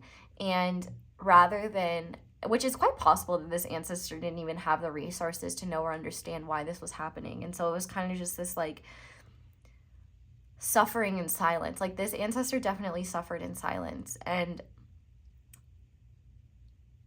they had no idea how much people love them. But I also think one thing that they may have not realized as well is that there were people that loved them for who they were, but for some reason this ancestor was particularly drawn to people that used their generosity and their kindness for their own advantage. And maybe that's because the universe was trying to get this ancestor to like learn about the difference between giving from a place of a full cup and from compassion versus giving for a desire for validation or approval. But I definitely think that this ancestor had a beautiful, wild, fun, free side to them that never got to be expressed. And so as a result, they really struggled in this lifetime, and they devoted themselves to helping others. And I think that this ancestor could have actually gotten particularly upset when they would go out of their way for someone else, and then those attempts weren't like gratitude wasn't expressed, or they were ignored. But I definitely think what this ancestor learned and realized, like after that lifetime, they were like, I never want to go through that again. Like, I want to be a happier person. I want to have fun, and I don't want to waste another incarnation neglecting myself in favor of serving others to the detriment of my own being. So I want to see how this ancestor sees you and what they love about you. Beautiful. So to start, we have I am a creator. We have the sun. We have the number 6. Your heart is your gift. You are a natural born nurturer and have a great talent for helping and healing others. You are the epitome of self-sacrifice and a protector of those around you, protector of those you love. I am nurturing. We have Nemo has entered the chat. Anemone. We have anticipation. I felt like an arrow pulled back and ready to be launched into something big. And finally, we have a sensitive sloth. Tranquility, tolerance, and diplomacy. Peaceful spirit of the trees, teach me stillness in the winds of change. So this is really, really beautiful, actually. And this ancestor, one thing that they're coming through to tell you actually is, so it's kind of interesting. You might have you might have heard me talking about this ancestor and been like, this is me, which I don't think it's necessarily technically you. I do think you have a lot of this ancestor's essence, though. It could be, you could be a reincarnated version of them, but that would really kind of technically make this ancestor your higher self, which I don't know. I'm not here to be the ancestor police. Believe what you want. Anyway. This ancestor not only sees you as like a chip off the old block from them, but also someone who has the resources and the abilities to actually share your own light in powerful ways. This ancestor loves who you are, and they love that you have the same giving nature. I mean, the fact that we have I am nurturing here. And the number 6 is a really beautiful number. In general, it represents love, beauty, abundance, generosity. And I think in this case, this ancestor feels very protective of you and your heart, because this ancestor wants you to not only nurture your heart, but also use your heart and your light to create beautiful things in whatever way that may be. With I am a creator here, this ancestor is really passionate about you investing energy into yourself and investing energy into creations that not only light you up, but light others up as well. I also feel like this ancestor really loves that you know how to take it slow and you know how to take time. You're better at taking time for yourself than your ancestor was. And maybe you don't think you are, but I think that if that's definitely something you've gotten better at. And I think that you've been focusing on bringing about more peace in your life. And this ancestor is really happy that that is one of your focuses. But also, with this sun card being here, I think one thing that this ancestor really loves about you is you have this infectious light and you have the ability to see the good in any and everyone. And that is something that not everyone has. And I feel like this ancestor is saying that that is not something that you should feel ashamed of. It is something to be aware of in the sense that it can be very easy to put ourselves in dangerous or unfavorable positions if we're only looking at like the positives of people. If we're not looking at them more holistically, it can be kind of dangerous, especially if you're not careful about who you're giving that nurturing energy to. But I think depending on where you're at in life, a lot of you may have already learned this lesson. And I feel like this ancestor is encouraging you to not let go of that, but to just kind of embrace a more holistic view that allows you to see people for who they truly are and not negate their positive aspects, but also not allow like their positive aspects to negate the negative aspects of them or the aspects of them that are maybe less favorable, just so that you can be aware and also like protect yourself adequately. You have a beautiful ability to be accepting and kind of all types of people. And I feel like this ancestor wants you to know that that is a beautiful gift and not everyone has that. And they want you to know just how important it is for you to protect yourself and your own sensitivities. I do feel like this ancestor plays a role in protecting you in some way. And with the anticipation card being here, your ancestor is also wanting you to know that you're not wrong in thinking like there's big beautiful things ahead for you and that you're destined for more than what exists right now. I feel like this ancestor is reminding you that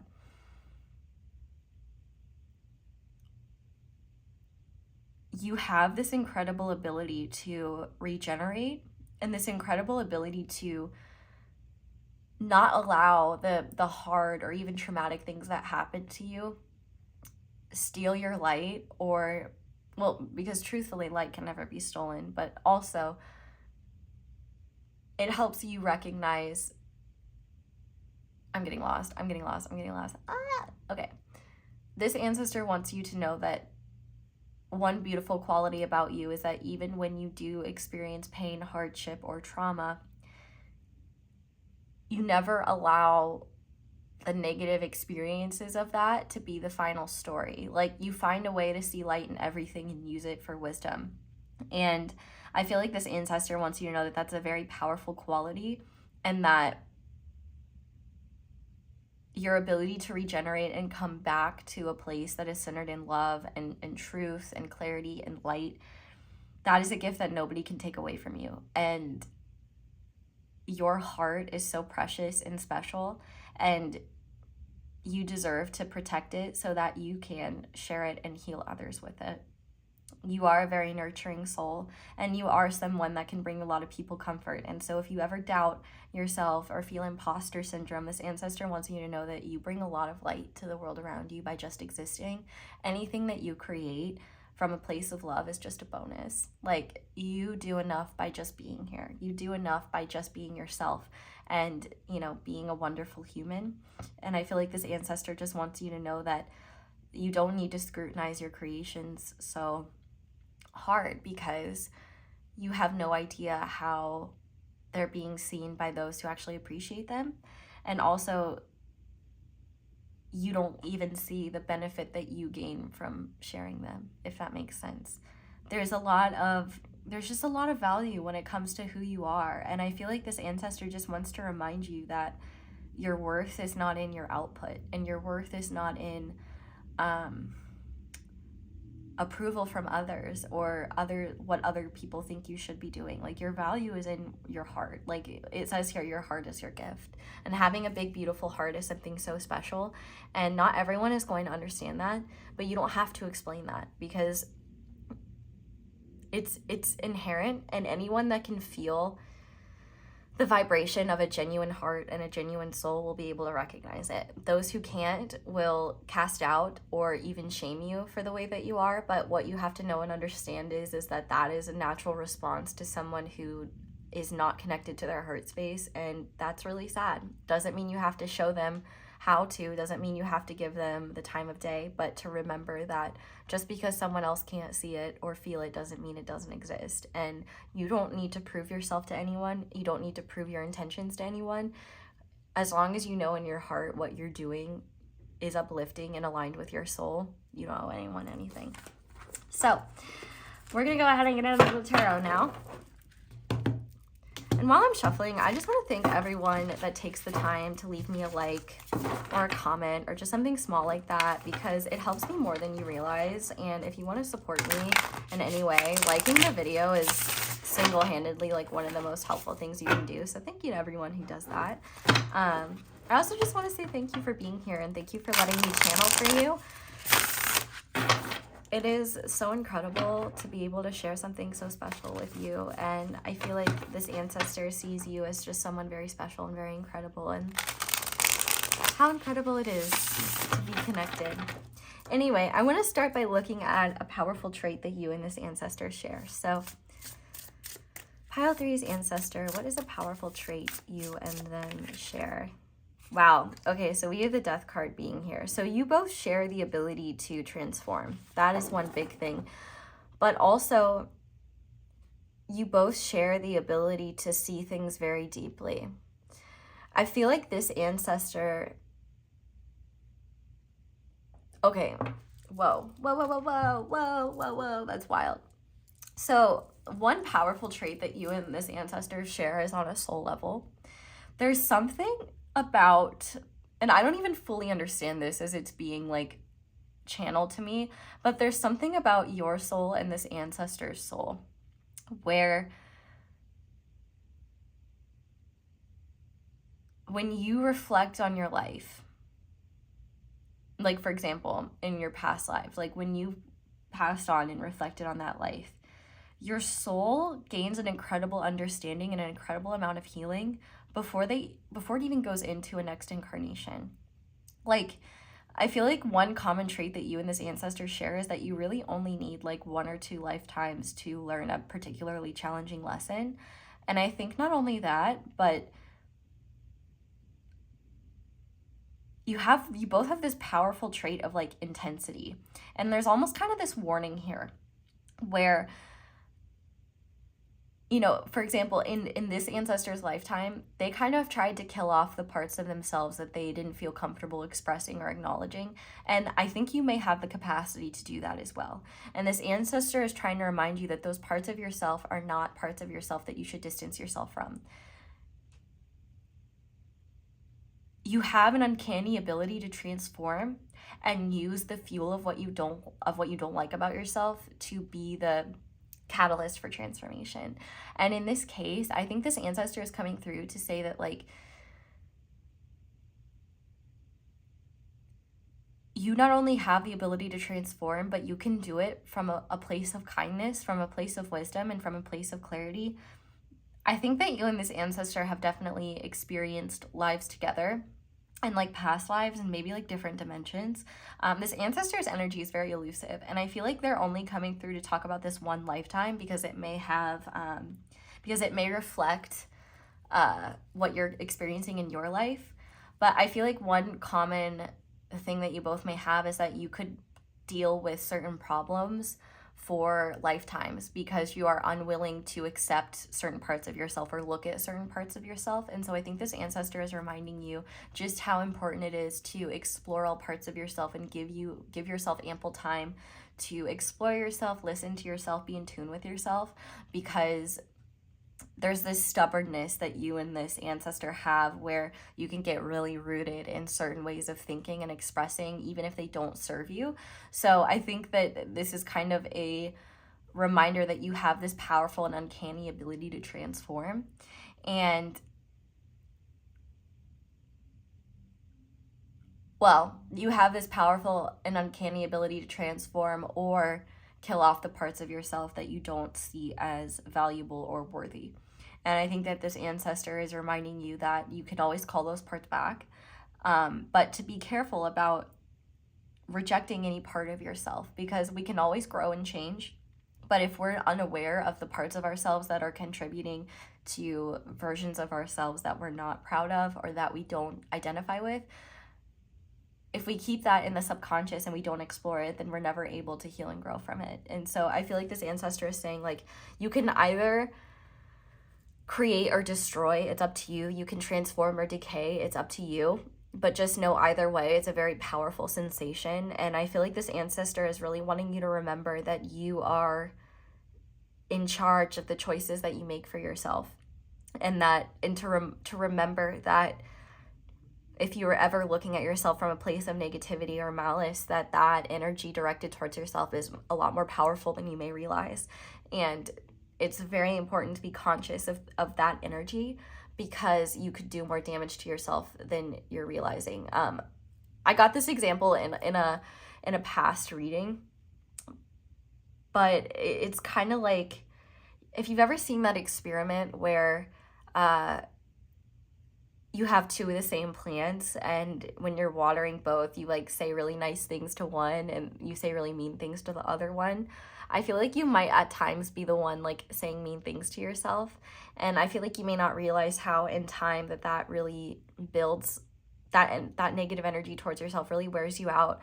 And I feel like this ancestor is trying to remind you that there is a negativity all around you. Like, the last thing that you need is to be contributing that to yourself. Like, it's absolutely okay to have negative thoughts. Like, that's normal. It's very human. But it's about what you do with those negative thoughts. Do you allow them to just fly by, or do you give them merit? Do you give them weight? Do you agree with them? Like, those are very important things to ask yourself. So now I want to see something that you have that this ancestor didn't. Four of Cups. Okay. This is interesting. So this ancestor, I feel like it was a lot easier for this ancestor to avoid certain parts of themselves, because there was always something that needed to be done. There was always someone that needed help. There was always something that needed to happen. And I feel like in your case, you may have the luxury of just living in a modern world of having more time on your hands, which honestly is not true, because like most people are being worked to the bone anyway. But it seems like with the Four of Cups here, you may have more of an opportunity to have downtime, and more of an opportunity to be bored. Which, like, obviously there are like so many ways to keep ourselves entertained, but I feel like one thing that this ancestor might be telling you is that, oh, this is interesting. I feel like you're being asked to allow yourself to be bored more often. If whenever you're bored, you reach for something that's like mind-numbing and mindless, you're being encouraged to sit with that boredom and see what inspiration comes. Because I feel like this is actually something that I channeled from an Ascended Master a little while back, but he was talking about how in the past, like, actually getting centered and meditating and focusing on ourselves and going inward is much more challenging in the modern day than it was, 30 years ago, 50 years ago, and further on, because the way that technology has evolved is just unreal. And the way that our technology is engineered to farm our time and attention and just like suck any ounce of our data or anything like that it can, it makes it a lot more challenging to sit with boredom. It makes it a lot more challenging to sit with ourselves, to slow down and go inward. And I feel like one thing that you have that this ancestor didn't is more obstacles when it comes to self-reflection, and more obstacles when it comes to truly sitting with yourself, because there are so many ways in which the outside world is getting to us through media, through life in general, through social media. And I feel like this ancestor might be saying, while they were very busy, they did also have bouts of boredom that at the very least allowed them to they could kind of reflect from. But I also think too, one thing that you have that they didn't is better support, information, and access to resources when it comes to mental health and things like that. I definitely think that this ancestor really struggled in their time because they didn't have like adequate support, and I don't even think they really talked about a lot of what they were going through. And so this ancestor is definitely saying, don't keep, you know, the things that you're struggling with hidden.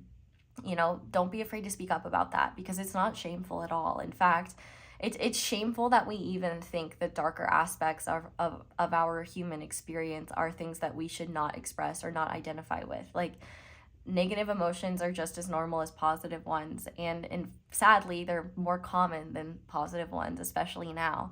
And so I think that this ancestor is really encouraging you to not be afraid to open up and not be afraid to seek help in any way that you can. But I also think you're really being encouraged to shut out a lot of the external noise that we're just constantly bombarded with, because I think that external noise drowns out the beautiful inner voice you have and the beautiful creative inner world that you have. Like, one thing that I will say personally is that I definitely think that like technology in general has impacted my like ability to go in my own little world. Like, and that's probably not because it hasn't taken anything from me. I just do it less often because there's something to reprieve me from boredom. So if you resonate with that, I do think that's one thing this ancestor wants you to be aware of. But also another thing is that you have the ability to move through challenges more quickly than this ancestor did, just because of the way time moves and the way that our understanding has changed and the way that technology is. I definitely think you're being encouraged to just explore more of yourself and explore less of the outside world, because there's a wealth of information in your own inner world. But now I want to see a generational wound that you're healing that this ancestor wants to highlight. Okay, we have the King of Wands. So I think one thing that this ancestor is highlighting with this King of Wands is, actually, let me clarify it. Can you clarify this King of Wands, please? Okay, yeah, we have the Two of Swords. So, oh, wow. Okay, this is actually really powerful. Look at this Two of Swords and how it's like two women back to back. So this King of Wands doesn't necessarily have to represent a person, though it very well could. More than anything, though, I think that this King of Wands represents a type of personality that exists, and it exists in both men and women. It's a type of personality that is in distorted masculine energy, where it is so confident in its own perspective that it causes you to invalidate yourself and what you feel to be true. And so with this Two of Swords being here, I think one generational wound that is being healed is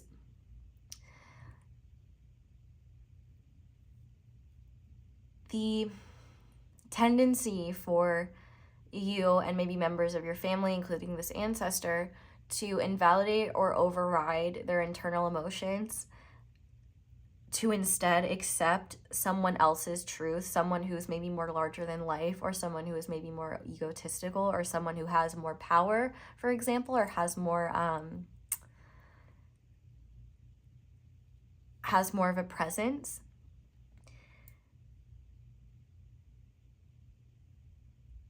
But also, I'm sorry, I'm getting sidetracked. I know I didn't finish that thought. I'll come around to it if I'm meant to. But there is something here about owning your own intuitive abilities and being more confident in who you are and what you have to share with the world. Because the King of Wands can also be about, like, you know, first of all, the King of Wands is the king that's most connected to spirit. It's also the one that is the most charismatic, very funny, very fiery. It is fire energy. But I feel like there is this confident person inside of you that maybe you are afraid of sharing, either because you're afraid to be seen, you're afraid of criticism, or you may just not be very confident in what you're guided to do, or what you're guided to share, or what you're guided to express. And I think that's compounded on the idea that there are people who are confident in sharing what they feel and what they express. And what they share and express is typically either negative or hateful, or creates division, or is just doused in judgment or doused in shame or doused in projection. And I feel it, and there are a lot of those voices these days. And I'm sure that, and there were plenty of those voices in the past. Like, those voices haven't gone anywhere. Like, there's a reason why they feel very comfortable sharing and expressing themselves. It's because there's plenty of people who are willing to listen to that and uphold those ideas, because there are many people that see the world that way. And I feel like that may cause you, and it definitely caused this ancestor, to doubt themselves and what was truly important and their own value. And I think that one wound, and I think that this is especially within the feminine line of your ancestry, and I mean this on an energetic level, not on like a biological level, but I think that there is this wound around sharing beliefs and being confident in what you believe in and being confident in your own internal guidance and intuition, and also this wound of maybe being invalidated by more egoic minds, or minds that don't understand the subtle realms, or don't understand your ways of being, your modes of being. And it can be particularly painful when someone in a position of power, tears you down or invalidates you, and it can even be scary. And so, especially if that person is respected by others, because oftentimes there can be very mindless chatter from the people that follow them. But I feel like in this case, you're really being encouraged to look at distorted masculine energy as a whole and see how that still affects you, and how that causes you to invalidate your more intuitive feminine parts of yourself, and how it causes you to invalidate your inner worlds. If you tend to invalidate your intuition and solely rely on logic, I'm not saying to get rid of logic altogether, but what I am saying here is that logic is not the end all be all, and there's many things the conscious linear mind cannot understand, and the linear mind works best when it is serving our hearts. But let's see how you can heal this wound now. So pile 3's ancestor, what guidance do you have when it comes to healing this wound? Beautiful. Ace of Cups. Take any opportunity you can to do things that fill your heart and bring you joy.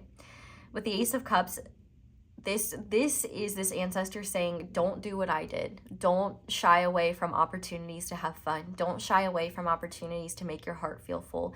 Don't shy away from opportunities to just play and let go of the burdens of the world. You have every right to fill up your own cup, to cherish yourself and to honor yourself. And it is when you fill up your own cup that you actually have the most energy to give to others.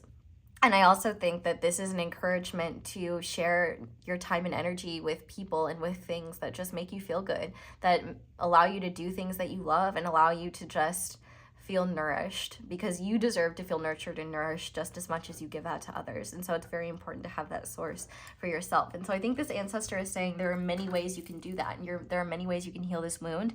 But I think one particularly powerful way you can heal this wound is to connect with like-minded people who resonate with, your ways of being. So if you know who those people are, great.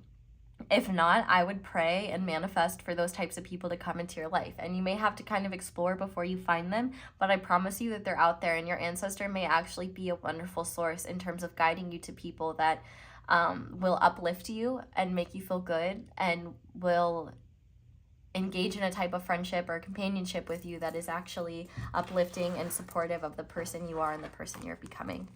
So I'm going to go ahead and finish this reading off with some motivational guidance cards from this ancestor for you moving forward. So to start, we have surrender the drama.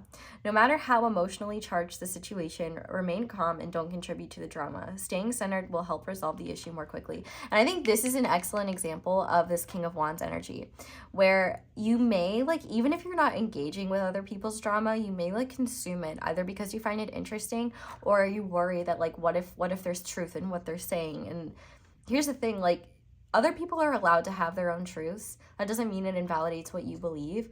But I think that there is drama in general is something that is kind of highlighted within our collective right now, It's something that is very popular, and it's something like their whole channel's dedicated to it. And so I feel like Spirit is really asking you to pay attention to how this drama may cause you to doubt yourself, even if it's not your own. Like, I feel like a lot of this drama is just like other people's beliefs, and because they either have like a following or they are perceived to be very powerful or have wisdom, that what they believe is more true than what you believe, and that's just not true.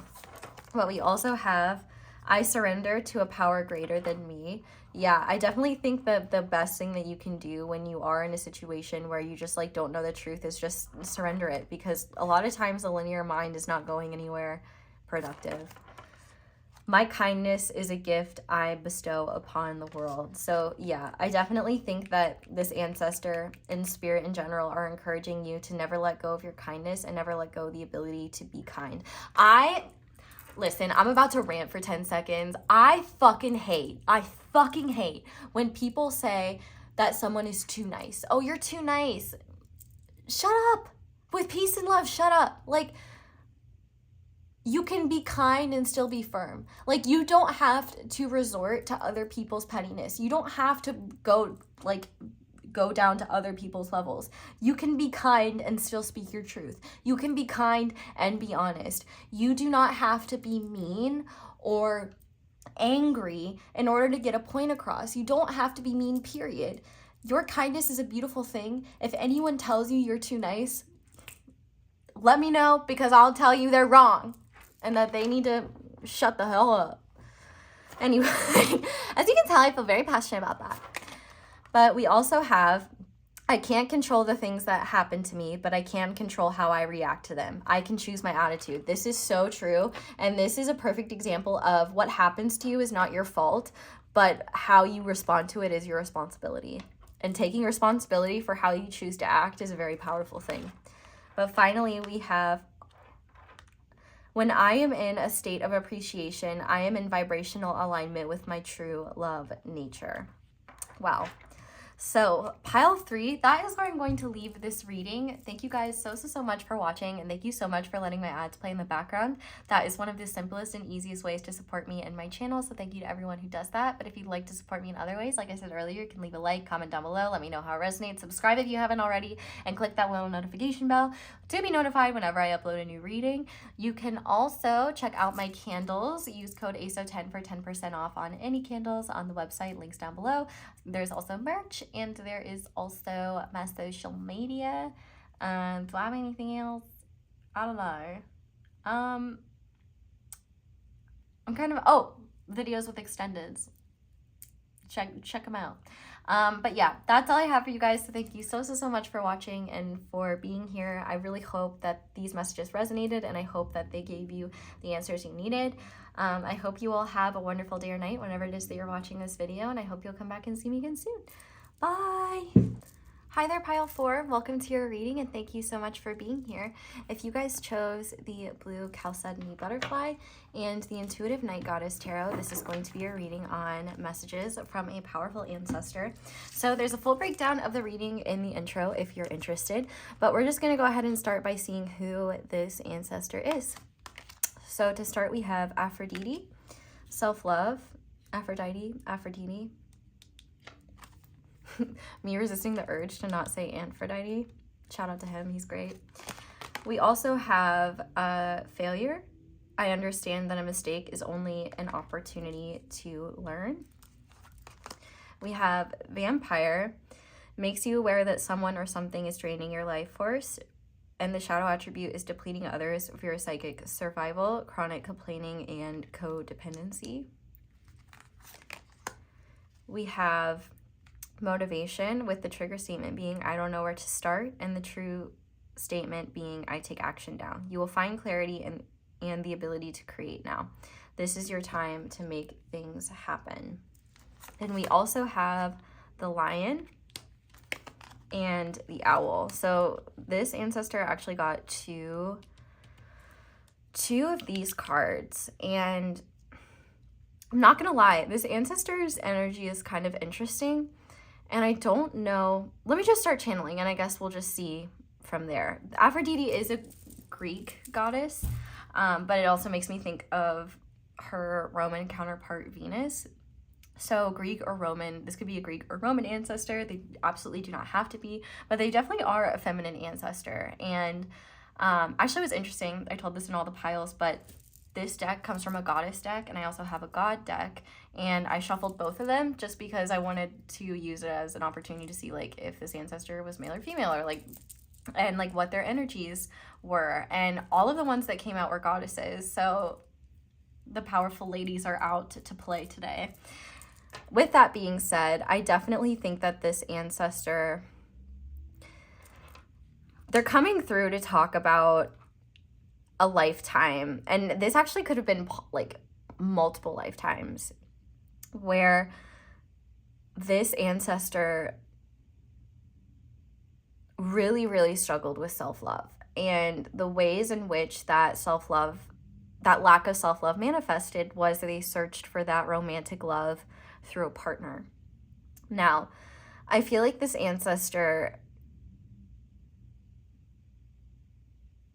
there's a sense of tragedy here, but a lot of the tragedy lies in the fact that this ancestor couldn't see their own value, at least while they were living, in these lifetimes that they're about to talk about, where they did and were able to achieve so much, or they were capable of achieving so much, but all of that was overshadowed by their lack of love for themselves. So like anything they did, it was never enough, or when they did achieve something, it didn't really satisfy them, because what they truly desired was something else, something deeper.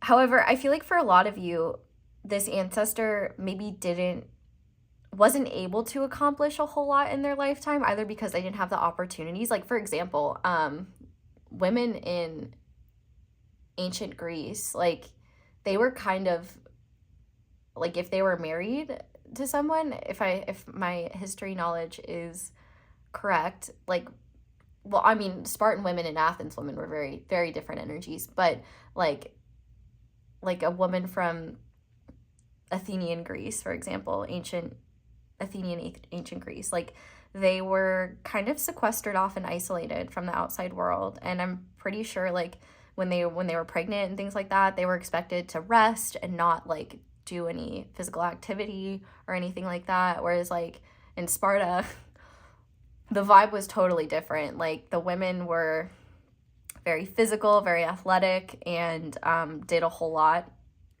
I don't know, Sparta in general is just absolutely fascinating. But we're not here to talk about ancient Greek history, no matter how interesting it is. But I do think that this ancestor of yours had such intense power within them, between the lion and the owl. And for some of you, I do think that this ancestor could have transformed in powerful ways during their lifetime, but I don't know. Because I feel like for a lot of you, this ancestor had to learn a very important lesson about how important it is to love themselves. And I think that this ancestor got caught in the trap of investing their love and their energy into people who were either like vampires, like they drained their energy, but then at the same time, they could have had really codependent bonds with these partners, which, like, if I'm being real, this ancestor likely didn't even have much of a choice in who they were with anyway. But I do think that this ancestor had very idealized ideas of love and how love should be. And I honestly don't know, like, if that was from their outside, like, reality, or they just really wanted to love and be loved. And I think that despite, like, I feel like this ancestor could have been more prominent and had, like, more opportunities than most. They could have had the opportunity to even study or something like that, but they didn't have what they truly wanted, which was a partner that loved them. And so I think what's really sad about this is they may have spent a lot of time and energy basing their value on how their significant other treated them, and if their significant other had, like, you know, side pieces or something like that, that could have been something that really, really, really, really killed this ancestor's heart in a lot of ways. But with the lion and the owl, like these are two very powerful energies and very powerful animals. And I think that this ancestor chose to take on lifetimes where they were so focused on what they lacked that they didn't see what they had. And I feel like one of the greatest tragedies of this experience for this ancestor was they didn't even know that they had the power or the opportunity to change, and they didn't realize like the lesson that they were supposed to learn, which was self-love. I feel like this ancestor could have been very focused on finding a partner, or like, for example, you know, if they were married to someone, I feel like they could have been very focused on finding like a lover still. And I feel like they really just wanted to be loved for who they truly were. And I think that they were loved for what they looked like, loved for the family that they came from, loved for anything but their authentic self. And I think that this ancestor could have tried to make up for that by like doing anything that they could to kind of prop themselves up, like whether it was, you know, being literate for their time, or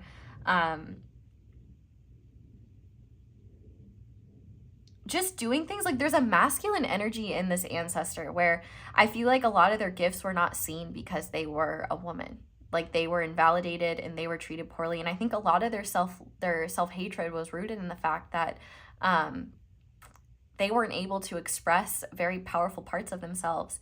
And so I think that they projected the desire to be seen fully and loved fully on a partner, and on someone that embraced and supported their masculine energy, which I don't know if they ever really got to experience. And by masculine energy, I just mean like, you know, the lion is represented by fire, the owl is represented by air. And so I feel like, for example, you know, this ancestor may have not even been able to like leave their house, or to study things that they found interesting, or to share their ideas. They might have been like, you know, shut down and invalidated, and maybe attention from people in power was something that made them feel more worthy. But I feel like the one thing that this ancestor sought after that they didn't get was the love that they were truly looking for. And it's a giant eye roll, but the love that they were looking for was within themselves all along. But I think that this ancestor actually had opportunities to find a real lover in their lifetime, but they were so focused on what they lacked. And I also think they could have been very codependent with whoever they were around. And so they didn't even realize that they had, like, there's kind of this energy of this ancestor experiencing like learned helplessness, where whether they used to be in, like, I feel like the systems that they existed in definitely supported that codependent energy. I think like the idea of your ancestor being independent was something very that was very looked down upon and disapproved of. Like women being independent in general definitely would have been at that time, but at least as far as recorded history and my memory of it goes. But I do think that this ancestor would get overwhelmed by just like how unhappy they were with their situation. And I feel like they would take the lack of love that they were receiving and just try their best to make themselves even more attractive, or even more, even better. And I feel like this ancestor may have like looked at their life and seen themselves as a failure because they didn't get the one thing that they wanted, which was love. Even though they could have, like, for example, influenced particularly powerful people. Like, I feel like this ancestor actually kind of like ran around in prominent circles in one way or another. And I think that they may have, like, for example, gotten off on, and I don't mean like gotten off like sexually, but like they could have like enjoyed, you know, capturing the attention of very powerful figures and having their attention. And I think that there wasn't really truly connection there. It was more so infatuation and like lust and this desire. Like, your ancestor wanted something from these powerful people, which was attention, approval, love, validation. And these powerful people wanted whatever they were seeking from this ancestor. And so it was more transactional than it was rooted in love. And I think that this ancestor is really coming through to talk about how they created a lot of pain for themselves because they were unwilling, or not unwilling, or they didn't have even have the opportunity to see that they were worthy of love in the first place, and that their value didn't come from their looks or from their ability to conform to what society said their role should be, but their value came from just existing and being who they are. And the fact that they never had a place to channel their powerful mind and their powerful spirit really hindered their ability to explore that. And so I feel really called to say, like, the blame is not, like, I'm not blaming this ancestor in any way. Like, life is hard now. Imagine how much harder it was back then, you know? Life has always been hard, but, like, the restrictions on half the population used to be a lot more intense. And honestly, just lots of restriction anyway. Unless you were, like, a powerful landowner, you weren't gonna be able to do a whole lot back then. But I do think that kind of, like, one of the hardest parts for this ancestor was, it's like they were seeing other people live the life that they wanted. Like, they could have had friends that were in, like, marriages, for example, with someone that they loved, or they could have seen other people's they could have seen, like, their siblings, for example, get to do things that they only dreamed of doing. I definitely feel like this ancestor maybe had this desire to travel, or this desire to share their ideas in some way. I definitely think that they were really inspired by great minds, and I think that their mind was never really seen. I think that they were their physical vessel was the only thing that maybe got them approval at times, and that's not a failure on this ancestor's part. That's a failure on the people around them. But I do think that there were times where this ancestor could have become particularly draining because they didn't have any way to cope with life, and so they may have codependently latched on to anyone that would give them attention. And this ancestor is talking about all of this not to like drag themselves, but to talk about how human this experience is, and how even to this day, like, self-love is something that we really struggle with, and something that we really have a hard time with. And I think it's quite possible too that this ancestor could have really struggled with being manipulated by people that just wanted this ancestor for their body or for their attention or something like that. And this ancestor may have, like, kind of internalized that and kind of done the same thing. Well, like, they're using me, so I might as well use them too, like that kind of thing. And I feel like this ancestor felt like they were a failure by the end of their life because they hadn't had that love relationship that they were looking for. But one important truth that this ancestor realized is that they didn't really know themselves very well during this lifetime, or even multiple lifetimes. They didn't believe in themselves, and they disempowered themselves just as much as their society disempowered them. And I think one thing that they realized is that the true love that they were looking for was something that was not going to be found when, one, you have no concept of, like, your own value and your own love for yourself, and two, you're going into connections with the intention of getting something from them, and you're going into the connection with the intentions of, how can I use you to my benefit? And like I said, I'm not judging this ancestor at all, because, like, this is something that we still see today. But I feel like this ancestor is really saying, like, even though the world that they were born into contributed to a lot of their pain, they didn't help themselves very much. And to be fair, there weren't many opportunities for them to help themselves. Like, there was a lot invested in keeping, you know, women in general suppressed.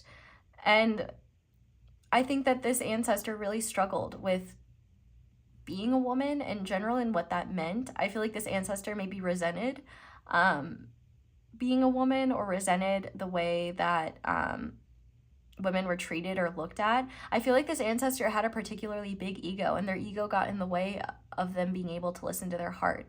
And I feel like, in particular, this ancestor could have married someone very powerful, and that relationship could have been quite toxic. But I feel like this ancestor would never admit that, and would never admit that they were unhappy, because they had a big ego about it. And it's quite possible that many people looked at your ancestor from the outside and were like, oh, they have it all, like their life is so good. And there could have been a lot of people jealous of them, and they had no idea that this ancestor was fighting this own inner battle, and just felt so alone and lost and drained and powerless and helpless. And it's really sad.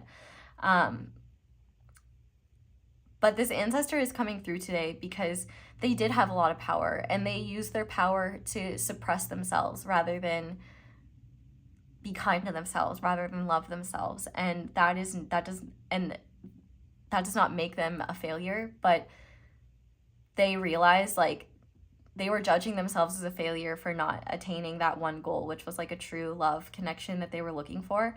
But I feel like they realize now that that lifetime, or possible multiple lifetimes, and those lessons really taught them about how a lack of self-love can just make any condition way worse, and can make it way harder to just exist, period. Like, the conditions were already hard enough, but then this ancestor was so powerful that even they were against themselves. Even their own ego didn't like them. Their own ego was telling them that there was something wrong with them, and their own ego led them to believe that they needed to seek validation outside of themselves, and that the only way they would be truly beautiful and worth it is if they found that love connection that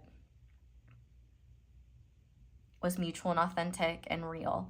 And I think that this ancestor could have found love, but I think that they looked in the wrong places for love. I think that they themselves had very egoic ideas of what a partner should be, or what their lover should be like. So I almost kind of feel like this ancestor was kind of they were a very complicated person, and they had a lot of power, and they could have used that power in many different ways. But in the lifetimes that they're bringing up to you, they're talking about how they use that power to make life harder and make life even more challenging for themselves. And I feel like the one thing that they want you to know just starting off is one, to not feel bad for them, because like this stuff already happened, they grew and they learned from it, and like their soul chose to go through these experiences in the first place. But they also want you to know that self-love is something that not only is so essential to enjoying life, and it's not something that just happens, like it's an action, it's a practice, it's something that, you know, takes effort and energy, and it can be hard as fuck even to just accept yourself. So loving yourself, it's a challenge. But I feel like this ancestor is coming through to talk about how worth it is to face that challenge. Because even if this ancestor had found someone that truly loved them, they wouldn't be in those lifetimes, I'm saying. And there are people that definitely love them, like platonically. It's just that, like, romantically, this ancestor had the tendency, like, their lovers were people that were similar to whoever they were married to, and they were drawn to certain types of toxic people without even realizing it, that were essentially mirrors to what this ancestor was like needing to learn. But I don't know if they learned that in that lifetime or later. But I do think that these lifetimes were kind of like intense earth school lessons for this ancestor, and they really, really grew from them. So now I want to see what this ancestor loves about you and how they see you. So maybe hopefully this will aid with your own self-love. But to start, we have I release what doesn't serve me, which is a very, very big lesson here. Like, I feel like one thing that this ancestor really struggled with was any perceived slight against them, or any, like, their ego was very fragile. So anything that, any negativity sent their way, or anyone that challenged them, because, like, this ancestor definitely had people that were jealous of them. Like, this ancestor definitely caught some heat from, like, jealous people. Like, they would hold on to that and hold grudges, and, you know, they really poison themselves with holding on to negativity or just other people's projections that didn't serve them. So I feel like one thing that this ancestor really loves about you is your ability to let go of what's not serving you, and they're kind of just reminding you of how important that is. Like, the concept of forgiveness, for example. Like, I definitely think that this ancestor was someone who, at least in the lifetimes we're talking about, like, they did not forget and they did not forgive. Like, forgiveness was not something they're, like, resentment was something that they struggled with. And I also think that they struggled with wanting revenge and, like, pettiness. And I feel like this ancestor is coming through to just talk about how powerful forgiveness can be.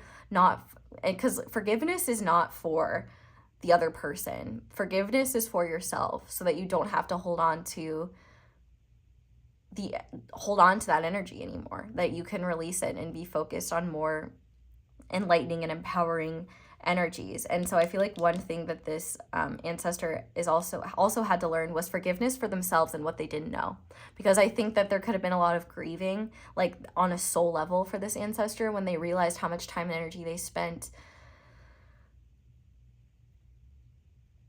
playing into more negative energies and allowing that to suck their energy, drain their energy. Let's see what else we have. We have Spider. Oh, beautiful. This is giving me like Charlotte's Web energy. We also have 22. You are in possession of incredible creative powers, and it is assured that you can achieve anything that you wish. I am aligned. We also have Hydrangea, thankfulness for understanding. Oh my God, we were just talking about forgiveness. Before we can forgive one another, we have to understand one another. And that Emma Goldman said that. And finally, we have Barging Badger, determination, focus, advancement. Tireless and resourceful one, lend me your ferocious spirit and spunk. So some of you maybe resonate with being a Hufflepuff, or you might align with that house. You certainly don't have to. You may not even like Harry Potter. That's also okay. But I definitely think that this ancestor is wanting you to know that you have an immense amount of wisdom, and that you are not only aligned with your path and where you're meant to be, but one of the most important things that you need to know and understand about yourself is that, first of all, you're way too hard on yourself, but also you're so much more powerful than you realize. And I feel like that's why this ancestor is coming through, because I think, and we might see this in the trait that you share when we get into the tarot, but one thing that you and this ancestor share is the fact that you have just a powerful energy and soul essence, period. And you can either use that energy to propel you forward or hold you back. And I think this ancestor is saying that your energy is so much more powerful and is so much less wasted when it's focused on doing things that uplift you, when it's focused on what is in alignment with your creative powers and in alignment with your soul. But I also think that you are a lot more forgiving than this ancestor was. And I think that this ancestor is really grateful that you don't have to deal with the same level of anger and hatred that they did, because they dealt with a lot of those emotions and they didn't know how to cope with them. And in your case, I feel like you have a lot more understanding of yourself and the world, and you have a lot more access to tidbits of wisdom and to different ways of learning and being, and you have more freedom to be yourself and explore different opportunities. And I feel like this ancestor just loves, one, that you have so much more freedom and the opportunity to go after what truly matters to you. But also, I think with the Spider card being here, you have an incredible capacity to create in general, but also you also have this capability of connecting people in the weirdest ways that you may not even realize, like, and what you're creating for yourself. Like, if you're the type of person who believes in paying it forward, that was the term I was looking for, the ways in which you've paid it forward have paid it forward for other people in ways you can't even imagine. And the fact you could be a life path 22, but your ancestor is really saying, like, you're in alignment with your life purpose, and the fact that you're able to let go of what doesn't serve you and you don't hold on to, like, you, of course, you allow yourself to feel any pain or hurt or heartache that may come from certain experiences you have, but the fact that you don't hold on to it, you don't let yourself be poisoned by resentment or poisoned by hatred and malice, that allows you to focus on your goals, that allows you to focus on your heart and what is actually constructive. And I feel like this ancestor wants you to know, like, the fact that you have compassion for yourself, the fact that you allow yourself to feel emotions, the fact that you're honest and vulnerable with yourself, like, those are radical acts of self-love. And so even if you don't, like, fully love yourself, which is okay, like, it's hard to fully love ourselves all the time. Like, there are parts of ourselves that we want to grow and improve. There are parts of ourselves we want to release. There are parts of ourselves we're still coming to terms with. There are parts of ourselves that we're still not even aware of. And I feel like this ancestor's particularly is coming through to remind you that there's still a lot of understanding for you to unlock when it comes to yourself. And the more you understand about yourself, the easier it'll be to forgive yourself for what you didn't know in the past. And I also think the more you understand yourself, the easier it will be for you to understand that a lot of the slights that have happened against you had nothing to do with you, but everything to do with the person, and where they were at in their own conscious experience. And I think that will help you keep your focus on what truly matters, because you have this powerful ability to achieve and succeed. And I think that that is something this ancestor would have killed for. Like, literally, if they had had the same amount of opportunities that you have today, like, they would be making waves. But I feel like that's why it's your job to do so, because you not only have the resources to be kind to yourself and to let go of psychic contaminants and things that don't serve you, but also you have incredible creative powers. You're aligned with your truth in a way where you can listen to your higher self and your soul. And it doesn't mean you're like on a collect call calling them, but your actions and your creations are in alignment with your truth. And you're self-actualizing through those, so don't stop. But I also think with this badger here, like, I feel like this ancestor is encouraging you to give less of a fuck about what other people think of you, and to give less of a shit about, like, offending people or upsetting people or anyone reacting negatively to you sharing your light and your love with the world, because you need to be the sun. The sun, all the sun does is shine. It does its thing. And everyone has their own reaction to the sun. Sorry, I can't stop burping. Everyone has their own reaction to the sun. Some positive, some negative. But the sun doesn't do anything. It just keeps shining. It just does its thing. And the earth rotates around it and does its thing too.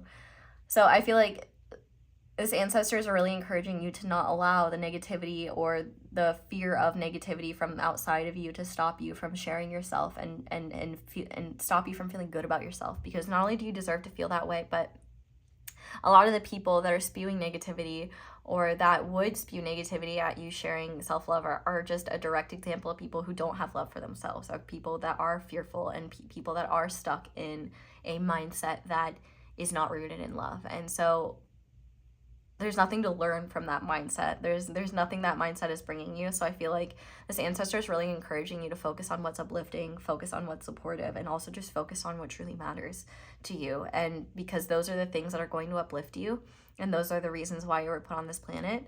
And you deserve to feel good. You deserve to feel worthy. And there's no ounce of you that should feel guilty for existing or feel guilty for being who you are. I feel like with the spider card being here, there's an element of you that's very misunderstood, or maybe you just feel like you're misunderstood anyway. And I feel like, obviously, like, for example, spiders are essential to our ecosystem, but a lot of people are afraid of them. And so I feel like you just need to remember that when people are negative or mean or harsh towards you, it's often nothing to do with you and everything to do with the fear that you evoke within them by just being yourself. And they may not consciously recognize it as fear, but ultimately it is rooted in fear. So with that being said, let's go ahead and get into the tarot now. These sweater sleeves are so big. I could, like, does anyone want to hop in my sweater and cuddle in there? I got crystals in there. It might be nice. Let me know. Taking offers. Anyway, I did quickly want to mention, shout out to everyone who likes these readings whenever you enjoy them. That helps me so much. And it also helps me know, like, what you guys want to see more of. So thank you to everyone who does that. You're the best. That's, like, such an easy way to support me. But I'm going to go ahead and start by looking at a powerful trait you and this ancestor share. So pile 4's ancestor. What is a powerful trait that you share with pile 4? Ooh, okay. We have the 5 of Wands. All right. Ooh. Listen, this is really fascinating because typically in the Five of Wands, there's multiple people. But in this Five of Wands, there's only one gal in there. And I feel like this is a powerful trait in the sense that I definitely think your ancestor was very good at being argumentative. And I actually think that this ancestor could have experienced severe consequences for talking back and arguing with men. Let's just be real, men of their time. And I think that there's a debater in this ancestor's soul, and I think that one could even say a master debater. That was immature, I'm sorry. But with you, I feel like there is a combative part of you where like you could be really good at like arguing against other people's points, but I feel like there's also a conflict avoidant part of you as well. And I feel like those two parts of you might go toe to toe, where part of you is like for example, if someone's spewing some BS your way, like you might want to be like, no, that's bullshit, here's why you're wrong. But then the other part of you is like, I don't want to argue with them, like that's just a waste of my energy, like this is not even worth it. You might have to go toe to toe with those two elements of you. And I feel like in this case, the fact that there's no one else in this card, I feel like this ancestor is coming through to say that you have the power to stop that sort of negativity in its tracks by choosing to not engage with it. You have the power to recognize conflict for what it is and recognize when conflict is healthy or conflict is unnecessary. Like for example, if you're experiencing conflict with like a close friend, that might be necessary to engage in, and obviously without it getting extreme, but that might be healthy to engage in so that you can work through any issues that you have. But for example, if you're just posting a picture of something that you love and someone comes into your comment section to tell you about why you are the worst thing to walk on this planet because you love that thing, do you think spending your time and energy arguing back with them is going to be the most productive use of your time? Probably not. Like the fact that someone even cares that much and spent the time to write that negative comment kind of goes to show with where they're at. And so I feel like this ancestor is saying that you have this powerful ability to direct, you have a powerful energy, and wherever you direct that energy and how you direct that energy counts and is significant. And so with this Five of Wands here, you have the ability to clap back. You have the ability to, you know, if someone's fucking around, like they might find out. And so I think in your case, this ancestor is saying like, you have this powerful ability to fight for what you believe in. Make sure it's in alignment with your greater truths and your soul, because you will never regret standing up for that. You will never regret standing up for love. You will never regret standing up for kindness. You will never regret standing up for the things that you find value in. But you might very well regret engaging in a meaningless argument with someone over something irrelevant, because it doesn't really prove anything. Like it's obvious that person just wanted to argue in the first place. They didn't really care about anything else. They just wanted to create drama. They just wanted to stir the pot. And so I think that this ancestor maybe struggled with, I feel like they struggled with taking a step back from that. And I think that you have the ability to do so and just release that energy. Like anyone's bringing you negativity, you just hold on to it, keep it at arm's length, transmute anything necessary and move forward. I feel like you're really being encouraged to use that inquisitive and intelligent mind for powerful ways to fight for what you believe in and fight for what you know to be true, and to fight for love and for good rather than to fight for quote unquote pleasure. I don't know how anyone finds fighting pleasurable, but I know some people do. I mean, I find it pleasurable, well, not really anymore, but I used to find it very pleasurable to just like watch it on TV, but like even then now it like kind of stresses me out. But anyway, let's see something that you have that this ancestor didn't. So pile the ability to take action. There are a lot of things that you have that this ancestor didn't. You have the ability to take action in general. I feel like this ancestor was suppressed in a lot of ways and didn't have the same opportunities you did, but you also have the ability to embrace your sexuality. That's like a big thing. You have the ability to embrace who you are, but you also have the opportunity to get things done a lot faster. And to heal things more quickly. I feel like one thing that this ancestor is wanting you to know and understand is that like a lot of their mentality stemmed from their circumstances, but their mentality didn't help them. But I feel like in this case, like they weren't allowed to take action and do things that because they weren't acceptable, because they could have literally been hurt or harmed. You know what's so funny? There's actually a typo in this. This says 18 rather than 8. So this is technically the 18 of Wands instead of the 8 of Wands. But I definitely think like, oh, that's even sad. Like you may have had more of an opportunity to even have like, for example, a childhood than this ancestor did. And also you may have had the opportunity to make choices and make decisions that were in alignment with what you actually wanted. I feel like you have more power and more control over your life than this ancestor did. And I think that you have more opportunities to just take action in general, more ways to take action, and more opportunities to just put yourself out there and make yourself known. I also think like transportation is something like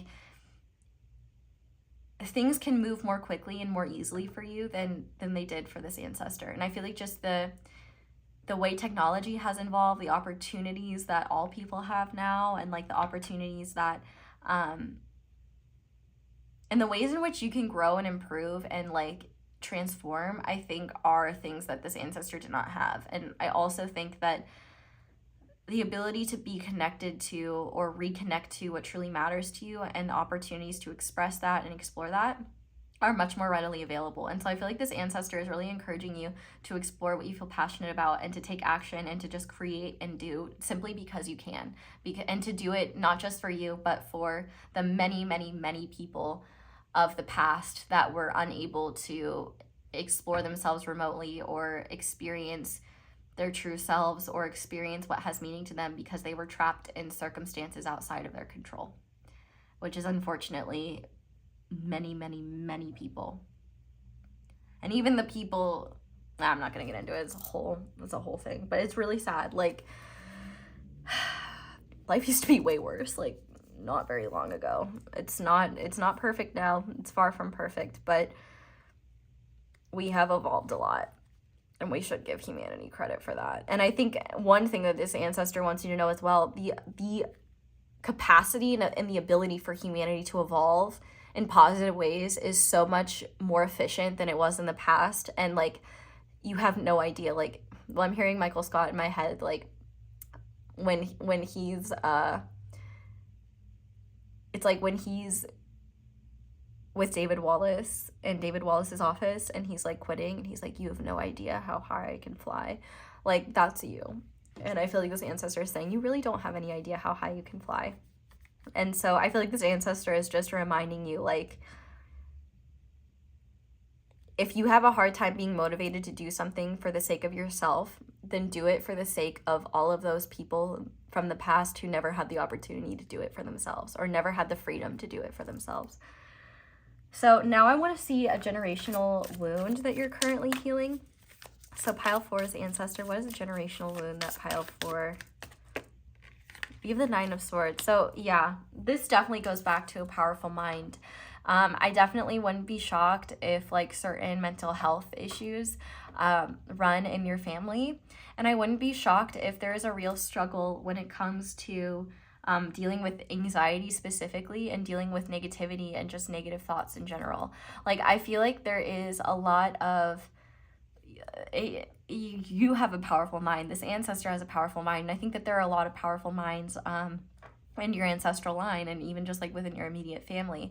And I think the problem is that a powerful mind is powerful no matter what, but it can either help you or hinder you. Like, brilliance can be something that assists you, or it can be something that tortures you.